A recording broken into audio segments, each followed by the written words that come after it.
Okay, so we are starting, and I don't really know what this is yet. I haven't decided what to call this. It's not a tutorial video. It's not a More Kicks Than Friends live stream. I suppose it's kind of a podcast. As it's a Zoom call with Octatracks and some booze drinks. And I have with me Stormfield. Hello. And you've often been very kind and tolerant with putting up with me ranting at you down Facebook Messenger about the Octatrack and how annoying it is and how I get frustrated with it, and also sort of saying to me, no, don't sell it, give it another chance, and then I do, and then I often do. And so I thought that it could be interesting for us to get together and talk about the Octatrack and swap a few ideas, or just talk about things that we do with it, things that we love about it, things that we hate about it, and just sort of have a bit of a chin wag, really. So I've got mine here. This is mine on the right hand side, and yours is over there on the left hand side. And I don't really know where to start, really. We've both sort of prepared some things. Perhaps you might like to take us through yours first, or show us kind of what you're doing. Yeah, okay. This one was during lockdown I found myself being forced to explore areas of the kit which I normally would have ignored because I was busy doing other stuff. So one of them was looping, which I put off for ages and ages and ages just because I couldn't get my head around it. But recently I did. This one is it's taking source material from two things. The Octatrack is used as a kind of fancy looping pedal, basically, in this case. On the left, if I just move this camera this way, on the left we've got a Minimalist module, which is like an FM drum thing. Just ignore those cables, they just do control stuff. Essentially, the only thing making a noise here is this thing here, this Minimalist. And then also going into the Octatrack would be this thing here, which is it's a pipe synth from Soma Laboratories in Russia. Oh, so it is actually a pipe, like you blow into it? Yeah, well, it's like a contact mic. You have this contact mic thing, which goes into there. It's nice in a way because it means that only actual vibration will get picked up. So even if you're on stage and the speaker's blaring at you, it's fine. Nothing will feed back too much. It also means you can do this weird thing where you can stick it up to your throat and hum into it like that guy from South Park. Kumbaya. And then or like that guy in the guy in Alan Partridge. Alan, I haven't got any vocal cords. Yeah, well, mate, with this one, you won't need those vocal cords. You can actually make drones. So yeah, it just makes really horrible, like drony evil shit, which I really, really like. So I thought, yeah, okay, I've got these two things, and I'll just feed them back into the Octatrack and just see what happens, really. So the way it's set up, that's where the pipe comes in. That's got I think just a really basic filter on the way in. It goes into a neighbor track. Maybe turn off the camera thingy, the white ghostly camera thingy you've got. Oh shit! Right. Okay. Trying to be too fancy. 1 second. No, I like it when I think there we go. Yeah. We can Yeah. You can see how dirty this thing actually is. Right. So, the pipe goes into this one here, channel 1, and there's only a filter on there, so that kind of tames the frequencies as it comes in. And then neighbor track is channel 2. I could have squeezed these both into the same one, really. I think I was in between trying out different things, so I just left some empty slots there. Which goes into channel 3. So that's a neighbor track as well. There's some kind of comb filter thing on there. Another comb filter. I think they're set to LFOs, which kind of make them move around. That then gets resampled into this channel, which, let me see. Yeah, there we are. So yeah, we got 3 trigs, and we've got like, I'll put a record trig there. So the way it works is, hang on, let's try and make some noise with this. Right, how does this work? Okay. Oh, sorry, wrong one. No! Right, okay.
Wow, that was pretty apocalyptic. Oh shit! hang on. Sorry, I forgot what I did there.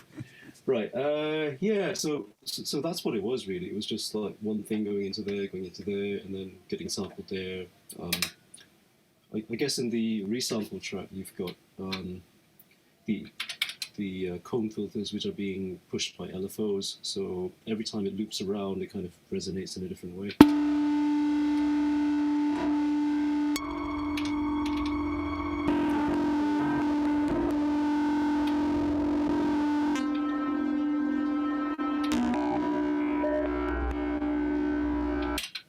Yeah, so it can just go on for ages and ages, really, without getting too boring.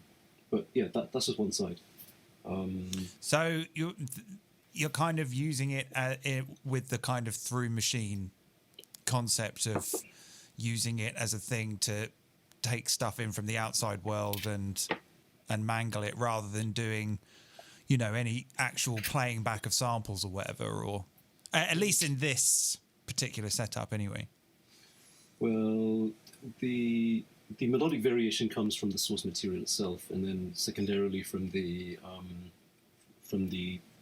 different keys that the comb filter resonates with. Yeah.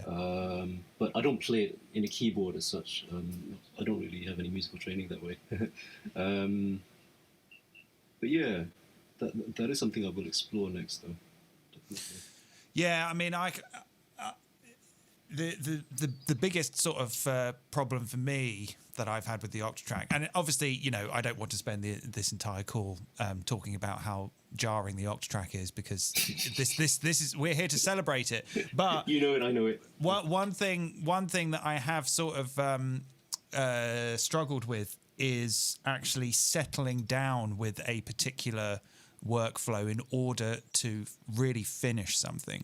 So I've had it for maybe 3 or 4 years, and whilst I've tried every single possible thing with it, well, there's a couple of things I haven't done maybe, but I've done everything to programming one-shot samples, messing around with loops. I mean, you can go and watch my videos and see that I've done all kinds of things like resampling, even using it as a DJ mixer and using the pickup machines to like loop things from vinyl and stuff like that.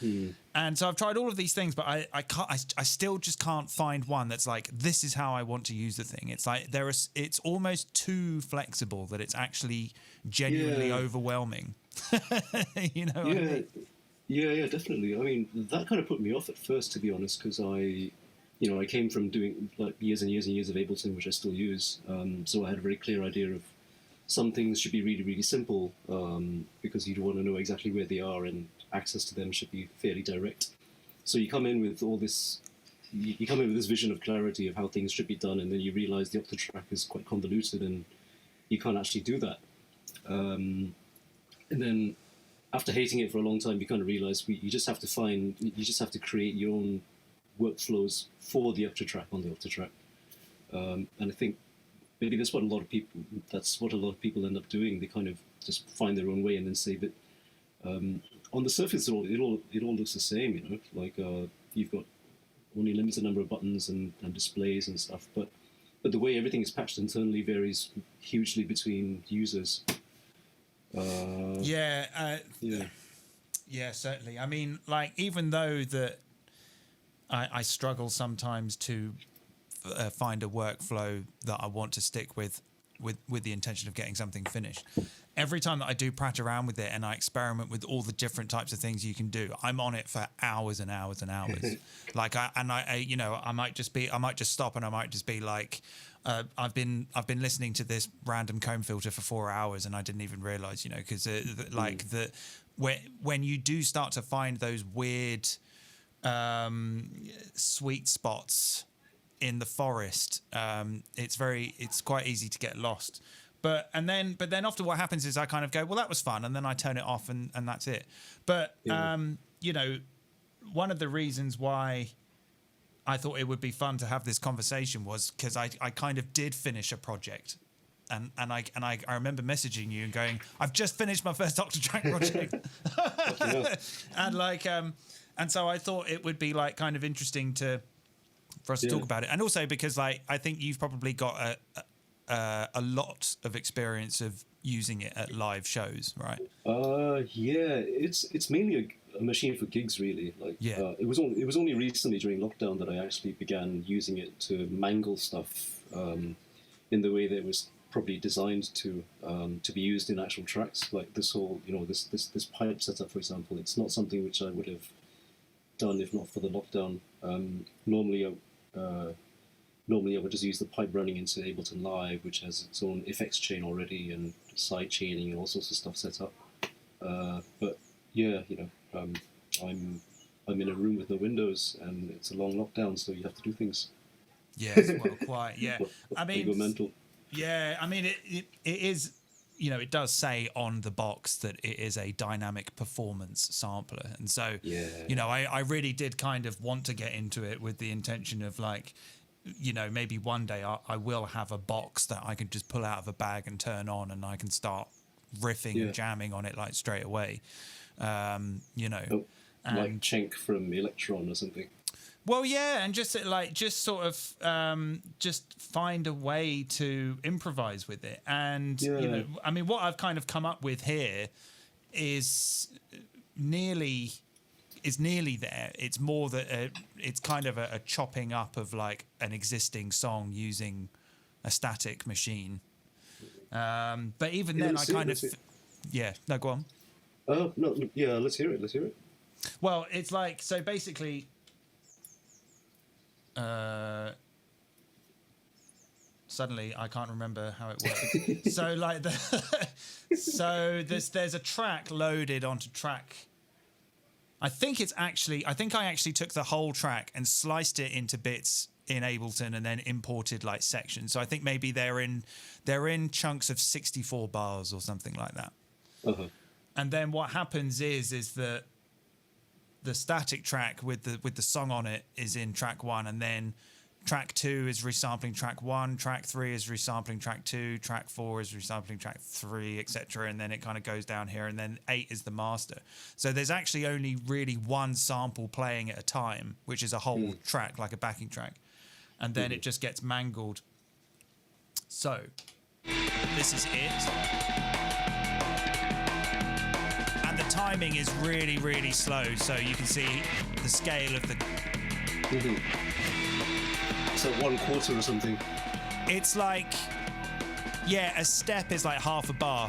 2, 3, 4, 1, 2, 3, 4... Yeah, so... And also the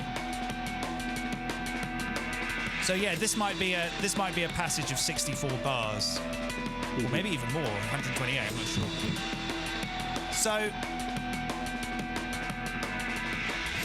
this is getting to the end now, and then it's just gonna loop again.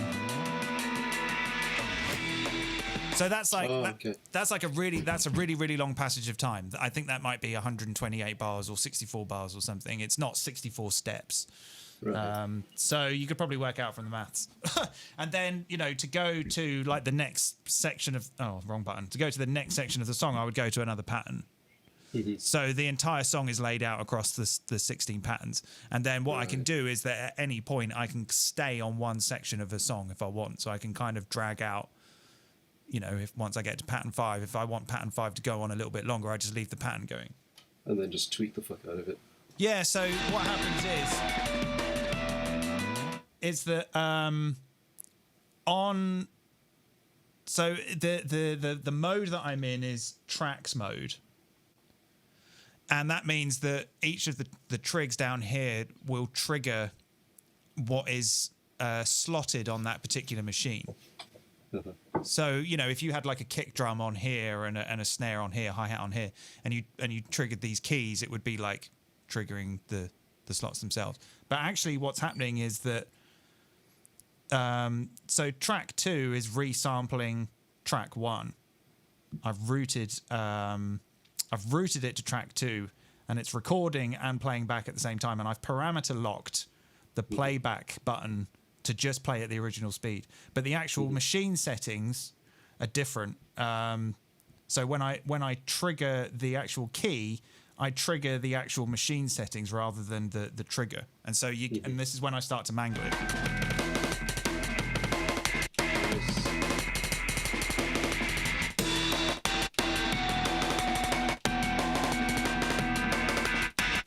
So that's just like a simple sort of like looping of the like a short looping of the newly recorded bit, and then maybe like some cutting in volume or something.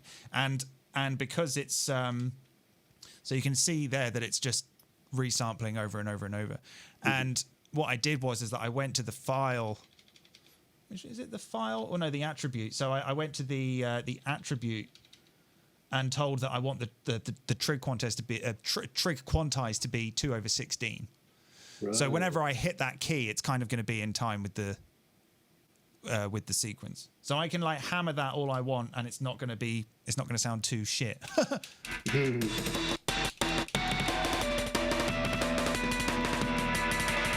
then whenever I stop, it just goes back to playing what's newly being. So actually, like what you're hearing is just newly sampled stuff from track 1, just like happening really, really fast. So it's and then it's the same for track 3 is like a slightly different effect.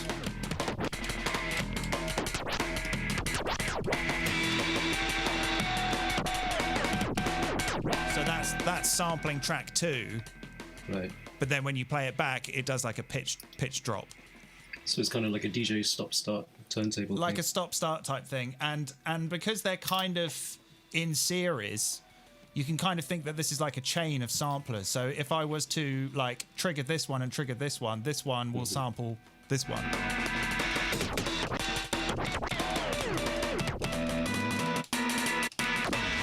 And so you can hammer away at that. I can't remember what any of these are. But this is like a looping granular loop. Very nice.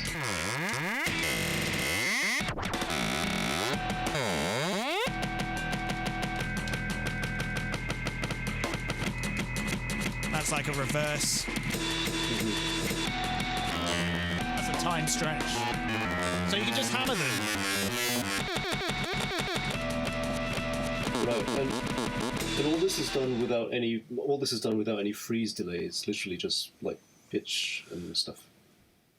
It's sampling into the track's recorder buffer. So track 1 is routed to the recorder buffer of track 2. Yeah. And then it just goes all the way down the line until you get to track 8, and track 8 is just a master. Right. So the whole process ends up at track 7. So yeah, there's no delays. There are like some effects on the on the crossfader. So I did like some. I was adding a few more earlier before you came on. Yeah. So. Oh, nice. Hey.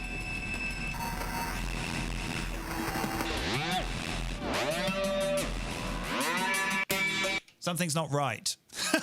And this is when I get scared. I'm like, hang on a minute, that is the opposite of how it was behaving an It hour sounded ago. fucking sick. It sounded fucking sick. I think it's because I've added some new ones and I haven't quite found my way around. So it's possible that actually. So it's because I got scene A on the wrong one. So scene A needs to be number 1, and then scene B is actually okay. This should be right.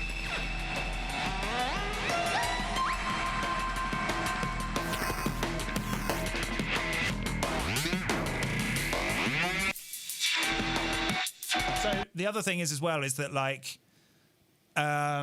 if you do it in this kind of cascading fashion, you're opening up the amount of effects that you can use, because you can kind of have 2 effects per track as you go down.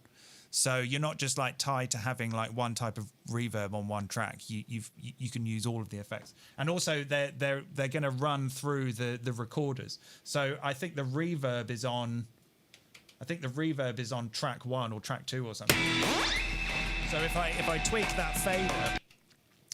that fader, and hammer some of these resamplers, then the reverb effect will get sampled.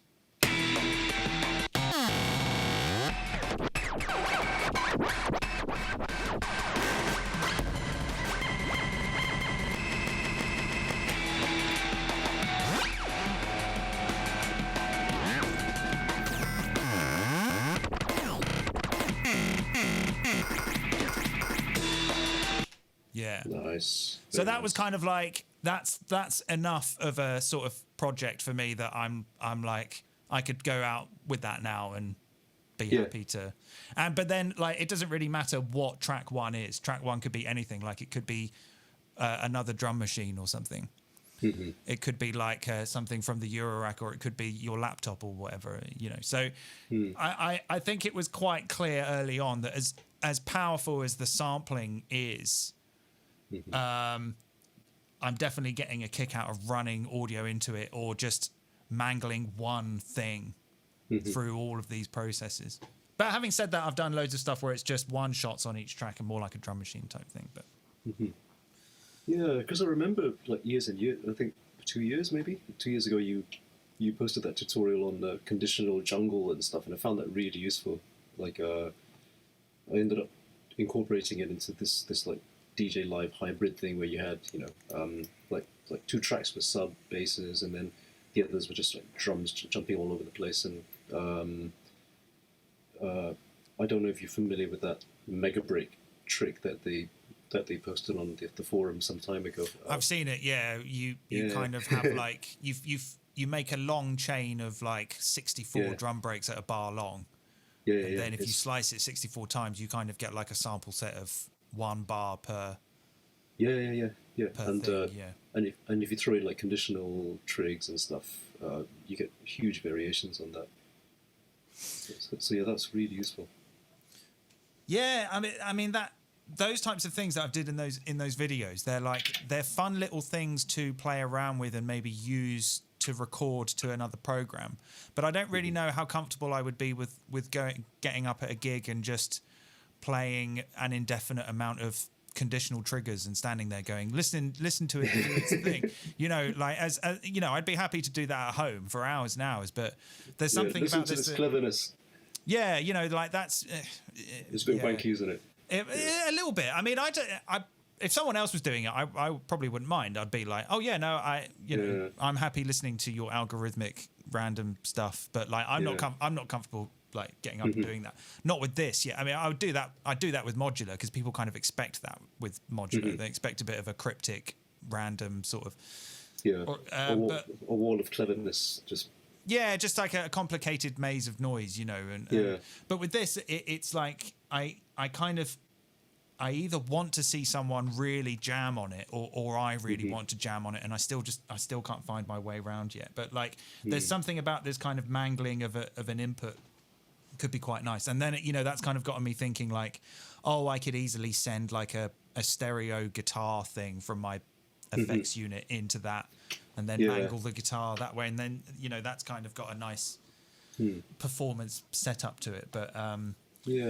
that's kind of what I think that's kind of what spurred me to try the looper thing, because I was looking into possibly getting looper pedals for the for the pipe and for a few other things, and the costs just kept adding up on paper, and I just thought, well, I've got a fucking Octatrack, and I've only been putting off learning that element of it just because it was a pain in the ass, but I finally got my head around it, and it seems to do the job really well. I haven't really explored the pickup machines much, but I mean, you can just tell that they're already going to be like really flexible. Yeah, pretty much. And the timing's going to be perfect. And I think one of the strengths of the Octatrack is that you've got the LFOs, so every trig that gets programmed, you can have the LFO do a certain thing. So you could have stuff looping back, but it never sounds the same, really, or at least you have quite a lot of mileage with it until it gets boring. Yeah, I mean, like the kind of going back to the sort of the conditional things is I've never really played much with the fill, and because I don't know that I can't even remember how you do it. I think you press yes and page or something. I can't remember how you arm the fill. I think is it yes and page or yes? It's actually it's either up or down, and the scale button on the side. Well, hang on. I've just realised that it's possible my camera might have been mirrored around the wrong way. Does it look that way? No, I can see that. I can see that it's the right way around. I can see the word reload and the word crunch.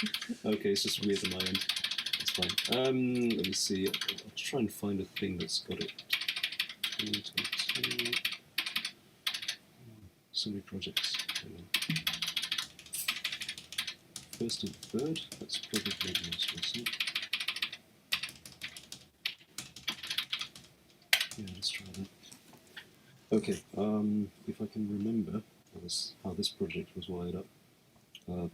This is going on that conditional thing we were talking about. Yes. Conditionals 13, I think.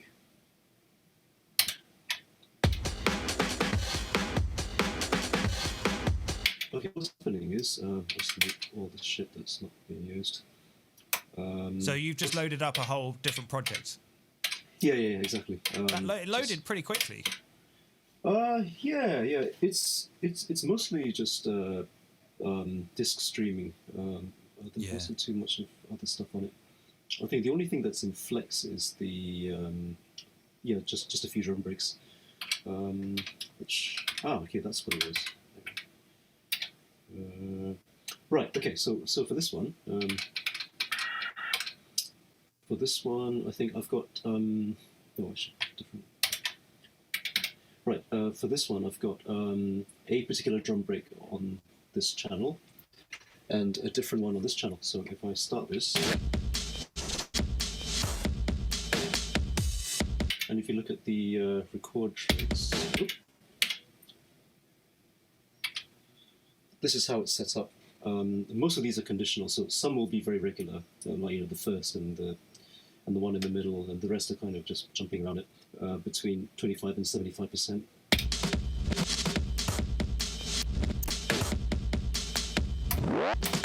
What I've also done is I've put some kind of delay thing at the end of it. That's just a normal delay effect, but I've set it so that it kind of freezes. So if I move the crossfade all the way to the other side, you have this.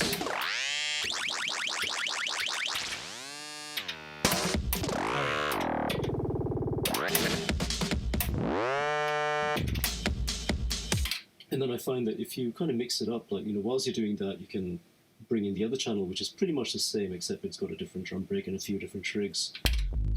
Oh, hang on, no, tell a lie. That's the bass. This one should be this. And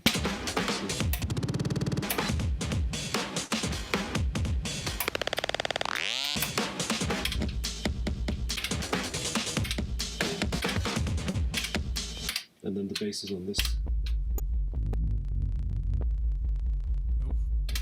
which is also conditional.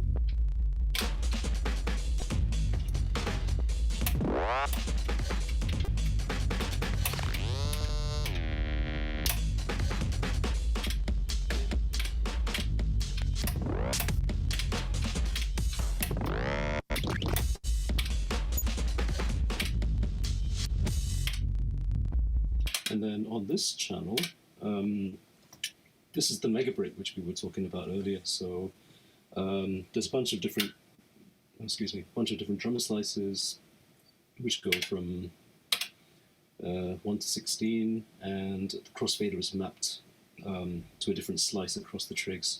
But there's also conditionals on there. So if we do this.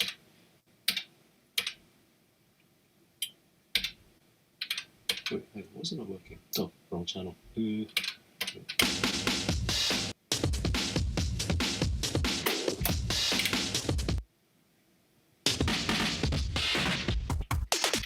Oh.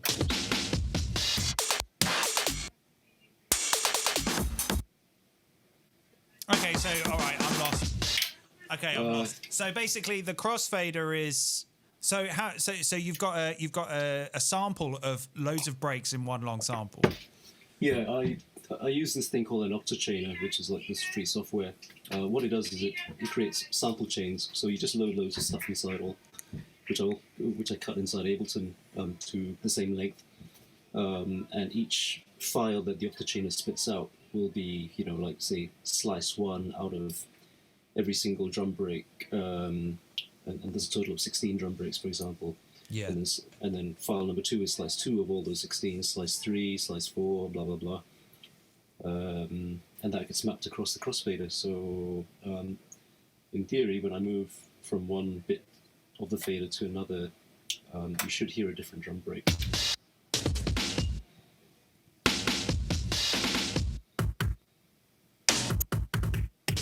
Mm.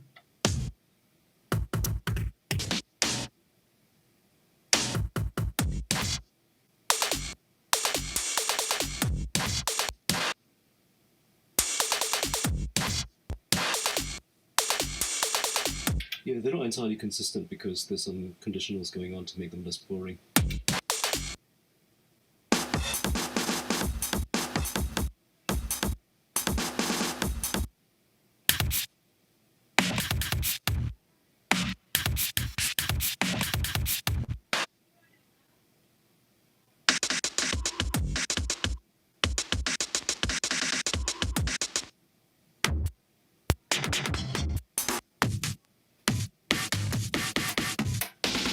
Yeah, stuff like that. So, Yeah, cool. Yeah. Yeah, when you mix it all up, it becomes a fucking mess.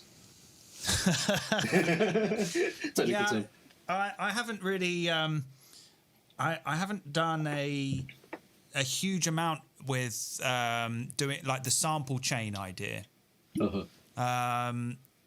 Because I'm not really too sure why. I think I sort of kind of fancy the idea of trying to get as much as possible out of like just one drum break, and sort of just having like one drum break loaded in on track 1, and then I'll just try and like whether it's sequencing it by hand or doing the resampling thing, just mangling it as much as just trying to get as much as I can out of one single thing.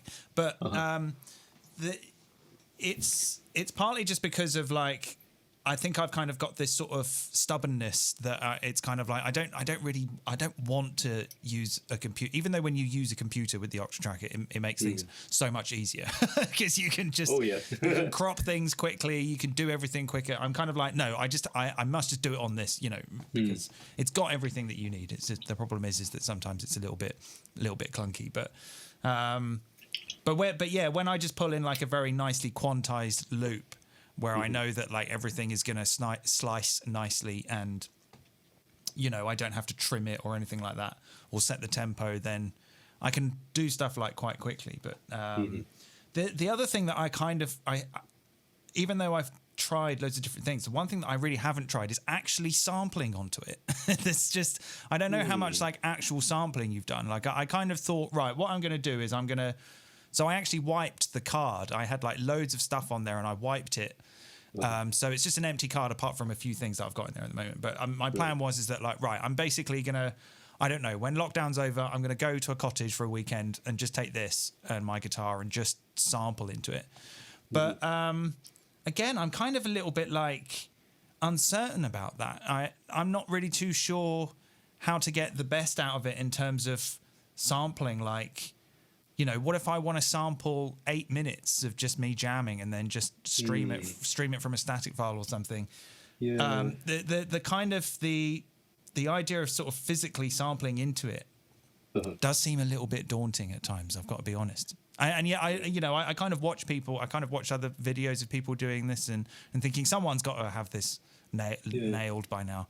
But it's still a lot of, like, you know, people do a lot of things where they make the recorded track. They set the recorded trig, they do the count in, they get ready, and then they record, and it records nicely into one bar. But sometimes I just want to hit record and just leave it running in the background and fiddle about and just record a little jam. But it appears that you've got to, like, go into the settings and turn off a load of sample settings and come down to, like, 16-bit or whatever. And I'm just a little bit like,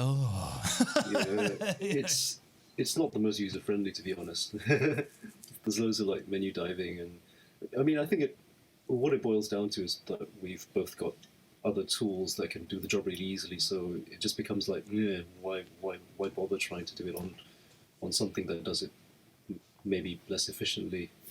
You know, with Ableton, you could just click record, and it just does it forever until you run out of space.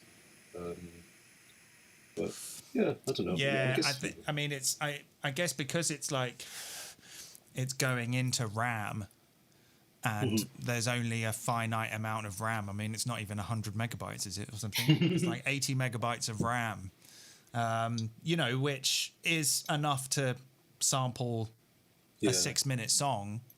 Yeah. But at the same time, there is that sort of thing going on in your head, like, how much time have I got left? How much time have I got left? Like, how long have I been going? And it's difficult to relax and go with the flow when you've got that going on in the background, which is which is maybe why it's better for just recording. You know, like if you had, like, all of your tracks. So if you've got quick record on. If you've got quick record turned on in the preferences, whatever track that you've got armed, you can just hit record. I can't remember which one it was. I think it's record 1. You can just hit record 1 and then hit it again, and then you've sampled into that recorder buffer. That's kind of quite nice. If you just, like, if you want to record, like, some little one shots of things knocking around your desk or off your phone or something, then that's not so bad. But then you've still got to, if you start making something with it, you've still got to remember to go in there and save them and name them and put them in the right file. And it's for that reason that I kind of thought, like, actually, maybe my workflow is that I don't want to do any sampling on it. I actually just want to use it as, like, a really absurdly powerful step effects box, you know. Yeah. Like a chaos pad with a sequencer, you know. Yeah, exactly. Actually, have you come across this thing? On the topic of sampling, I picked this up, like, last year. One of these. The black box. Yeah, exactly. It kind of, I found it quite useful. Like, it kind of fills in a few of the gaps which the Octatrack has. As you said, sampling without any difficulties. It does clip launching as well. So I found that. I was originally a bit averse to getting one because I thought there might be too much overlap between this and the Octatrack, but they actually play really well together. Interesting. Yeah. Yeah, because I've got this coming in on one of the Octatrack channels, so you've instantly got twice the amount of interface to play around with. So instead of having to quickly navigate within the Octatrack to do something, you could get the black box to do other stuff whilst you do that. Yeah, interesting. I mean, I've kind of been having similar thoughts. I've got the just reaching over for it, but, like, I picked up some time ago. I've always been a big Line 6 fan, and I've had nearly every type of Line 6 pod. But then they put out the HX Stomp. Oh yeah. Which is tiny and basically has all the same algorithms as the big Helix. but it's got MIDI, and there's kind of like not parallel. Basically, you can do stereo in and out, and you can do like a stereo send and return. So actually, one project I was thinking was that I could actually extend the Octatrack by running the cue running out of the cue into I guess into the input, the left and right input of the helix, but then coming out of the master left and right and of the send back into C and D. So having like a 2 effects chain send bus, that where you could sequence all the effects by a MIDI from the Octatrack. So using the MIDI sequencer, you could turn effects on and off, and you can have 8 like blocks. I think you could until recently have 6, but now you can have 8 blocks of effects. So you could kind of in theory have 2 rows of 4 blocks of stereo effects. All like sequenced by MIDI as well. So that's like definitely something I'm going to try, because this has got like an absurd amount of stuff on it as well. There's like a shuffling looper, and like, does it do like granular stuff as well? No, it's got like some like spectral reverbs and lots of kind of even tidy kind of digitech-y kind of like pitchy delays and stuff. There aren't. I mean, it's for guitarists. Guitarists. Unless you're Johnny Greenwood, you're not really interested in granular synthesis. If you're a guitarist, or me, actually, I'm a guitarist and I like granular synthesis. So everything I've just said is nonsense. But you're a rare species. Well, yeah, like, but perhaps, maybe, I don't know. But like, so yeah, there's definitely like potential there. I think. I'm so desperate to like just hook the MIDI up to this and use the MIDI sequencer on here to trigger MIDI effects and stuff. But I also recently got the 707. Oh, hello. So, which is like a different beast in itself. But again, that's kind of gotten me thinking, running the stereo into that and then using this as kind of like a final output stage with loads of like mangling and stuff. But yeah, so it as much as I still need to give it a little bit more chance in terms of doing some actual sampling on it. I'm really leaning more towards of using it like an effects box, which I see a lot of people say that they do, because it's kind of more gratifying and you can. I mean, sometimes I just run like radio noise in here and just mangle radio noise through stepped filters and stuff and triggered filters and all this sort of stuff, and you can come up with music just from processing noise. It's pretty impressive. It's cool, and it's not like Ableton's not really like that. You can do it, but you have to go a little bit further. Where with this, it's like it's designed to do that. You hold a key, you turn a knob, and then that's it. It's there. What you just did is there and stuff. So yeah, it's an enigmatic machine. Yeah. Yeah, well, I mean, it's been out for about over 10 years. Yeah, it's 10 years old now, isn't it? Yeah, and we're still using it, so it can't be that bad. Like I said earlier, like I spent 2 years just really not really hating it because I was trying to get this workflow imposed onto it, and it simply wasn't having any of that.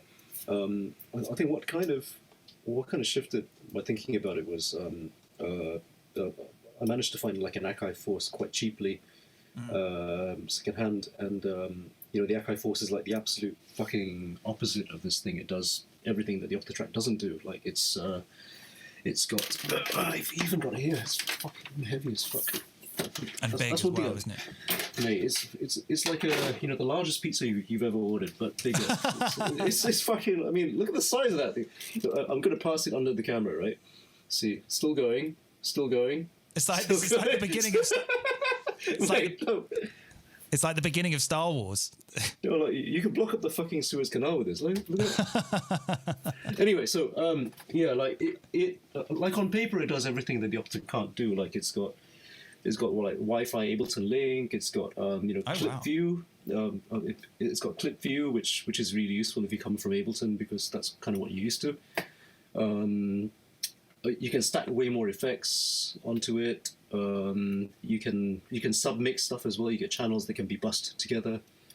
And I think somewhere on the roadmap of development is also disk streaming, so you might eventually do what the Octatrack can do, which is stream off a disk as well. At least that's what they've been promising for a while anyway. Yeah, I mean, when you kind of mentioned that to me before in Facebook Messenger, that the streaming from disk was quite a unique thing about it, I really overlooked it until I started doing it. And then I really started to think, actually, it took me back to when I kind of started out. And like when I started... getting on for 20 years ago when I was a younger man and I didn't know what electronic music was, I would make music I would make tracks on my computer or my laptop, and then I would either burn them to CD and take the CD and some guitar pedals, or I used this program called Granulab, which is it was just a standalone Windows granular synth. And you could load a WAV file into it, like any length of WAV file, like 1 second or 1 hour. And you could absolutely just completely obliterate it and like freeze it right down to a single sample and all this sort of stuff. And so my sets were basically like I would play the track, and then as the track was coming to an end, I would maybe start to slow it down and turn it into this big mush. And kind of like do a sound design thing with it. And I really got really close to doing a similar sort of thing with this by loading tracks into it, like whole tracks, and just putting them on slots and just firing off the slot and letting the track play. But then like slowing it down with the crossfader and introduce it like as you go from one scene to another, like you slow it down, but then you also pour all this reverb onto it. And I was like, oh, you know what? That is actually quite fun, because I mean, it's working with predetermined material, which is kind of a bit of a get out of jail free card, because then you can just quickly zip back and it'll go back to where you were in the song, but there was something sort of quite nice about it, like some of those CDJs kind of do that too. You can really slow the CD down to basically nothing and freeze it. And I always thought that was kind of quite a cool thing to do, like when doing a performance, is to like turn a track into this big cloud. So I really looked over that the static file thing for long samples.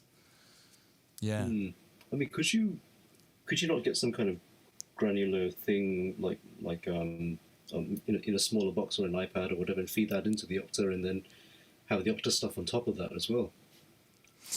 Yeah, maybe. Like nothing really Borderlands springs. I've got Borderlands is pretty good. I've got Borderlands, I think. I don't have my iPad to hand, but I think is that the one that's like they're all on like little plates on the screen and you can move the plates around, and is that Borderlands or am I thinking of something else? I can't remember. It's basically you've got the you literally have the WAV files on the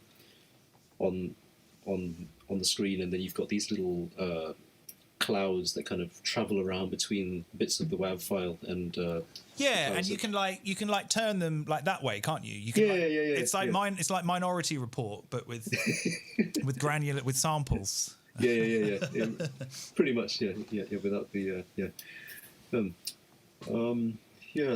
that's one way. But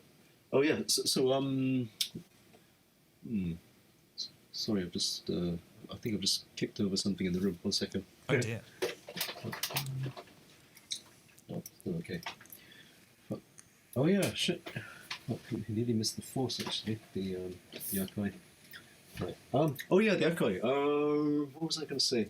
Yeah, no. The reason I kind of found myself getting back into the Octatrack again was it was partly because of the Akai Force as well. Because despite doing all the things that the Octatrack didn't do, I found that because it didn't do disc streaming, the Octatrack was still like the most practical thing for the kind of live set that I needed to do. Because I picked up this drum thing a while ago called the Pulsar, which basically just mangles everything into one big living, breathing mush of drums and perk and stuff. And the result of that was, if you wanted to take that out in a sampler form, at any rate, it made no sense having separate stems, because the machine was only interesting when every channel was interacting with every other channel. So I found that I was going back to the Octatrack for that, because you can just sample long sections of the pulsar being jammed live, and then just curate the best bits, and then stick loads of conditionals on them, and then that way you can leave the pulsar at home and still have something that's fairly performable. Yeah, that does sound like. I mean, I do also quite like the idea of recording a long passage of time into it, and then chopping that up into smaller parts, and doing. I mean, the thing is, the statics don't really respond too well to abrupt start position changes, right? It can get a little bit cross and glitch out. So it's almost like the only thing you can really do is just start the file and let it play, which has its benefits in some ways, but it's a bit boring as well. Yeah, I mean, I don't well, yeah, I mean, even if it was just like a minute, even a minute or 2 minutes of something, of just some noise. I don't really know. I don't know if the flexes can. I'm pretty sure I did try to load. So this project I was showing you earlier, I said that they were all long passages of like 128 bars or 64 bars or something. And I think I did try to load them into flexes first, but very quickly the flexes filled up and said, no, we've run out of memory. And I think I only used maybe 4 slots. Fuck's sake. So I was kind of a bit like, ugh. And that was when I sort of decided to, okay, now I need to understand the settings a little bit more and find out, okay, I need to see what adjustments I can make to maximize the RAM time. But it was a little bit dejecting, and then but then every time that thing comes back into my head, which is like, well, yeah, I mean, it is a 10-year-old machine though, isn't it? So it's like, but I mean, I think another thing as well is that another thing which I really want to try, which I think I might enjoy quite a lot, is to use a MIDI controller to control maybe things like the faders, the volumes and stuff, which is kind of why I thought the MC707 would be quite good, because I thought I could maybe just get some CCs in for each of these faders, and then I could maybe, and also the pads as well, so I could maybe like use I could have I could maybe have the Octatrack in slots. This is what I'm wondering if I could do. If I had the Octatrack in slots mode, right, and so on each slot is some pre-sliced material. So like a drum break here, and then one here and something else. And then if I could like select which slot I want active, and then use another MIDI controller to do the slices when you're in slices mode, if that makes sense. So it's kind of like having one mode on here and then another mode on an external MIDI controller. I thought that might be something I could probably get into, because they've added this in the new firmware now. You can trigger slices from the outside world. Yeah, I think it's a good idea, because it just means you've got more interface to play with. You can avoid diving menus and stuff. You could be busy tweaking one thing on the Octa whilst readying something up on the MC707. Yeah, and I think like maybe having like faders, there's something a little bit disconcerting for me about not being able to turn down loads of things at once. Yeah, mate. It's like you got to go to track 1, turn it down, track 2, turn it down, track 3, turn it down. It's like, oh no. Like it, and or you just kind of put a crossfader here for all of the levels. Yeah. But it's I guess you could do like scenes. You could have like a scene where you've got one scene which is like only track 1 is turned down, and then this one is like track 1 and 2 are turned down. I don't know. There's possibility there. Yeah, once again, it kind of really forces you to work its own way. Like you end up mapping tons and tons and tons of stuff onto the crossfader, just because that is the quickest way to create a dramatic change in the moment. But as you said, like faders. I've spent years on Ableton, and I like faders because I know exactly where I am and I know exactly where stuff is. Yeah, me too. So one workaround which I found was I picked up like this Fader Fox controller a while ago. I think it's buried in my pile of shit, but I can't find it. But they're meant to be pretty good. The Fader Foxes. Yeah, they're pretty handy. You can customize the CCs, and it just it just takes a lot of the menu diving out of the Octatrack. Like you could be doing something on the Octa whilst doing something else on the Fader Fox, and the Octa would just respond to both at the same time without any problem. It kind of just makes it a lot more playable, rather than force everything into the crossfader, which is good, obviously, but sometimes you want not everything to move at the same time. You want some things to sort of be more gradual and so on. Yeah, I mean the closest you can get is like the mix page. Yeah. And I don't. If you do Q, if you hold Q and press a key, it solos that. Did you know that? I only found this out recently. Right. Okay. And then you do Q and then unsolo. So so obviously normally they mute, but with Q, hold Q, solo. That's good. Pretty good. So if you just quickly want to solo, I'm on the wrong. I pressed the wrong button.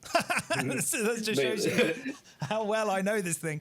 Mate, that happens a lot with the Octatrack, to be honest. The number of times I've stopped the fucking sale. I was doing the stream for Fold Club last year, and towards the end, I actually stopped the machine and didn't realize it was me. I thought someone had cut out. Oh, no. So I was looking around and then realized, oh shit, no, it's actually my own fault. Oh fuck! So I started up again. It wasn't the best look, but yeah. I'm a little bit. That it's things like that make me a little bit scared to. Yeah. I mean, it's not like I'm going to be doing any gigs soon, but like if the time ever comes, I'm still a little bit like, I don't even know if I trust. It's not that I don't trust the machine. I don't trust myself. With the machine, it's like I'm gonna do something. I'm gonna like hit the wrong button and then hit this, and then the whole song's gonna explode, and I'm gonna be like, I don't know what I just did. In fact, I don't even know what I just did, and I was looking at myself do it. There we go. I did that. Yeah. So. Yeah, true. I mean, there are certain things which could be placed in different positions. For example, the stop button. I would personally have that maybe top left or something, so it's far out of the way, so you can just go mental without accidentally cutting yourself out. Yeah, well, this is the thing, like like earlier on I was using the track trig keys to do stuff. And I suppose that the primary function and intent of that is to audition what's on that track without having to go function. In fact, I can't even remember. Oh no, it's yes, isn't it? Yes, and then tap the track to audition what's currently loaded in that slot. Whereas with these, you can kind of I can hear what's on track 1, track 2, track 3. But really, that's kind of it, because anything else that you want to do, you're just going to make mistakes. Like you can't really drum into this because it's just going to be so easy to hit two keys at once, and yeah. So you start to think like, why did you put what? So why is that even in there at all? Yeah, pretty much. Yeah, it's just like, and also if you're playing like say loops which are a bit longer, it's also very, very easy just to get trigs in the wrong position when you're not meant to, when you're trying to do something else, for example, and then the entire loop just goes out of sync with everything else. You can usually rescue yourself quite quickly with that, but still, it's just one more thing that you shouldn't have to worry about. I do quite like having the patterns laid out on tracks 1 to 8, on trigs 1 to 8. I do remember finding that and thinking, this is actually like really, really quite good, because you can take a single pattern into the realms of a performance, rather than by muting and unmuting tracks. You start and stop the pattern on that track. Right. Which is, I can't remember. Having said that, I can't remember how you do it. I think it's pattern project and pattern settings. No. Oh bollocks. Pattern settings. No. Function and pattern settings. Okay, so function and pattern settings, and then you go to Which one is it? Oh, plays free. That's it. So you have to go to plays free on each track, and then you can start and stop the pattern on that track with these keys. Right. So I guess I could kind of, well, I couldn't really demonstrate it right now. Maybe if I could very try and quickly put something in. So I don't have any samples in here. All I have on here is my new album. I don't even know why. I don't know why I thought it was a good idea to put all the tracks from my album on here, because I can't do anything with them. So maybe let's. Oh, okay. So I got like a. Okay, so let's put that on a flex on number 1, and then let's. Okay, it's already been sliced, so let's turn on slice. Okay, so if I just like actually come out of that, if I just like really quickly put in, oh, that's nice. So.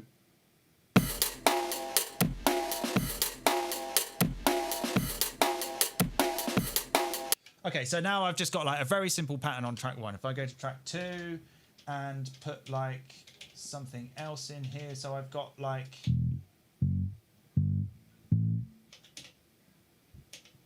a chain here of like bass notes, but in the scale.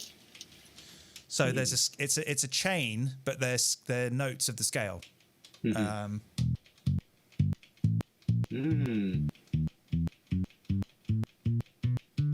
So that's like a sort of blues scale type thing. So this is something else I was thinking of trying. So then when you have slices on,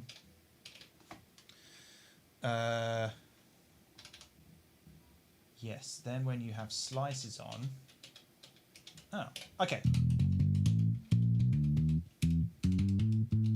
So like all the slices are tuned to a scale.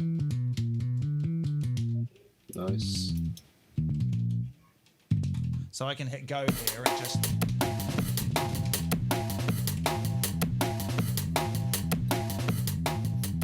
So I just hammered in random slices. So yeah, but the thing I wanted to show you was in the plays free thing. So you have to go to each track in the pattern settings and turn on plays free. And then when you're in tracks mode, I believe. There. But I don't know how to stop it. I can't remember how you stop it. Maybe so there might be another setting somewhere where you have to trig mode, one shot track. Maybe it's not that. Trig mode 1, hold. Oh, maybe it's 1 2. 1 2 1 2. All right, let's try that. Yeah, so now the patterns for each of these tracks are on these 2 trig keys. So if I launch this, I'm going to toggle pattern on track 1 on and off. And then I can do the same for the bass. Nice. And I think it restarts the pattern as well. So you could and you can set the quantize for the launch of the pattern. So it's quite close to working with like clips in Ableton in that sense. If you imagine that you had one scene in Ableton on 8 tracks, and each of these is a clip, and you can like mute and not mute and unmute the clip, but start and stop the clip and do it according to a quantize. They can have their own individual quantize. So that's like, you could fill up like all 8 tracks with 8 patterns, and you've got loads to play with there in terms of like of doing a performance by just starting and stopping patterns, and that's something that's not really immediately obvious, I think, to like most people, and at least from stuff that I see on the internet. And there's loads of stuff to. Because I like to screw around with the mix. I kind of do like dub reggae remixes, but at like 190 BPM. That's sort of like That's my thing. I like to turn things up and down and send stuff to reverbs and screw up the mix and stuff. And so this is quite a nice kind of layout. And maybe like, so whilst you've got like, you know, I could have the drums going and I might have the bass pattern not playing, but I can still trigger the sample. And then I could like, you know, put the fader to,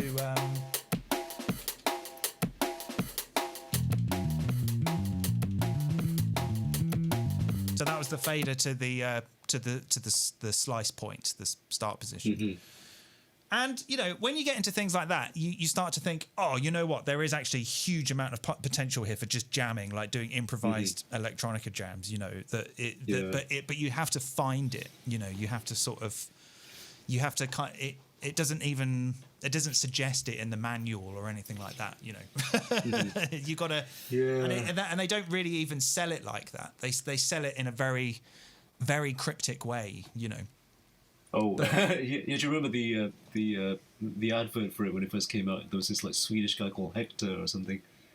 This is the future of sampling or something. Oh no, I'm not. I might have been before my time with Electron. I didn't really chime into Electron until about 2015, I think. Oh, cool. Okay. I was very. I mean, I'd heard of like the machine drum and that, but I just wasn't really paying attention. It was really when this came out, I was a little bit like, oh, okay. So, yeah, it's. Are you on the new firmware, the 1.4 something whatever? I'm on the one that came out like Christmas time. Yeah. You're the one with like randomization and shit. Yeah, yeah. I mean, that is really nice. I mean, I kind of had to hold back because I was excited by this new firmware, and there were lots of things that they added that I was like, that is really good. But at the same time, I was kind of like, it's just not good enough though. And I didn't want to go, you know, like the Octatrack community, bless them, sometimes is very sensitive about anyone having anything to say about their precious box. And so I'm a little bit reluctant to go on and go, you know what, actually this update's not that good at all. And I remember we had a conversation about it, which was like, most of the update features are focused very heavily on the sequencer and not so much the actual engine. So like being able to copy and paste multiple trigs like on the Digitone is brilliant. It's so good. That's changed a lot. But I was kind of like, oh, you know what? Like, can you not just add transposition pitch? Like, can you not just add that? Like, it's like I just when I load a drum loop and I've said that it's 140 BPM and it's 1 bar long. If I change it to 160 BPM, I want you to pitch the drum loop up with it.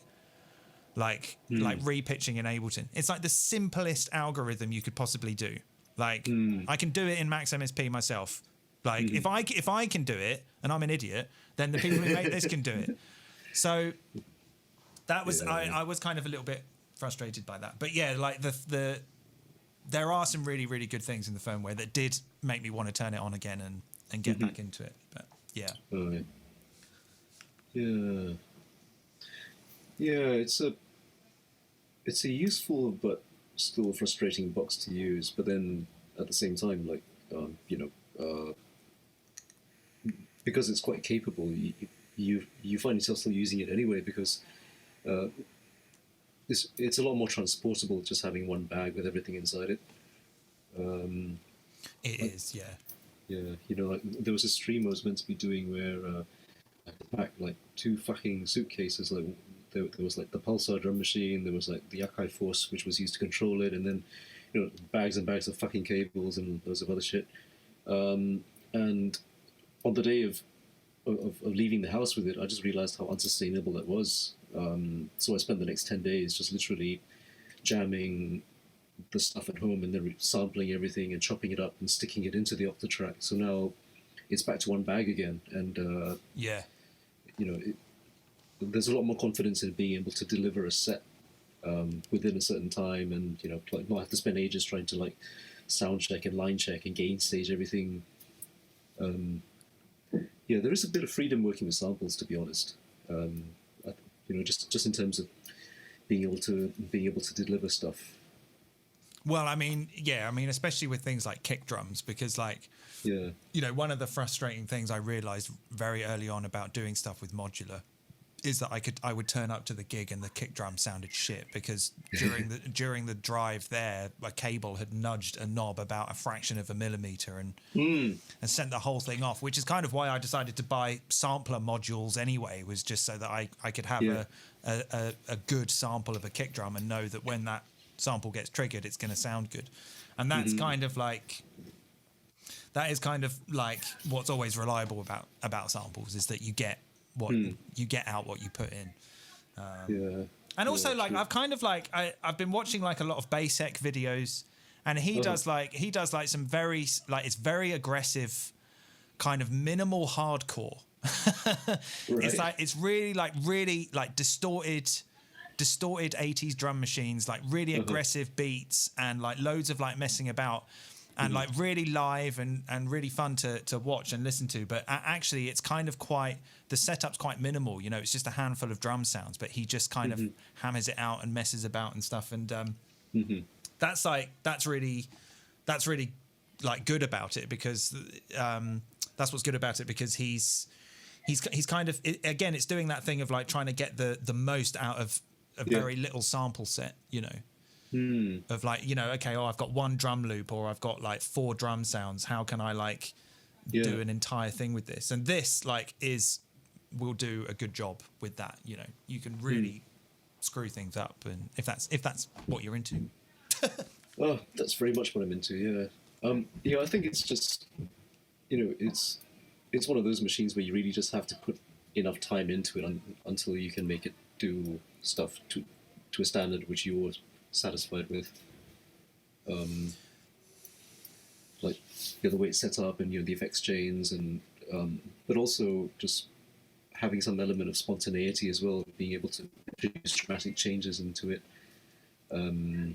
even though the box can be quite menu divey. It can, yeah. I mean, I do get still quite frustrated with sort of the double tapping and kind of where I think I can even kind of I've just muted that. So it's there are like sort of specific ways that you can do things, but often the quickest way is to double tap. But at the same time, sometimes I double tap and I'm like I can't remember where I was or how to get back or whatever, and it's very easy to get lost in a sort of like this kind of thing. Yeah, I mean, it's not so much the menu diving; it's the button diving. It's like having to remember to do like a double press. Like you press it once and you think, why haven't you done it? Oh, it's a double press. Oh, okay, Yeah. But I mean, as I was getting ready for that, so that set I showed you earlier was for a set I did online a couple of weeks ago, and as I was getting ready for that, I realized that I was double tapping so much that I actually got cramp in my wrist from genuinely sitting here with my hand, like my thumb like that and my hand like this, and just doing all of this, and I was getting like tendonitis down here. Are you sure it wasn't something else? It was. I promise it was something else, or it was not something else. I promise it was not something else. I wouldn't have any shame about admitting that, in public or otherwise. I promise it was just because of hitting these goddamn buttons. Like vigorous fader flexing. Yeah. Oh, what have I just done? Oh shit. So I mean, actually, the fader is like. I had to recalibrate the fader because I realized that as I was turning it all the way back here, it was not going to 0. It was going to like 1. Oh shit. And I was like, what? And I thought, I'm going to have to take the crossfader out. And then someone said, oh, you just need to recalibrate it. So I turned it back on and recalibrated it, and everything was fine. But sometimes I think it's actually quite nice. So I normally would have A as kind of like my dry scene, like A is like nothing. And then B is like, this is where the shit goes down. But sometimes I quite like having it the other way around and kind of zipping inwards and then outwards. I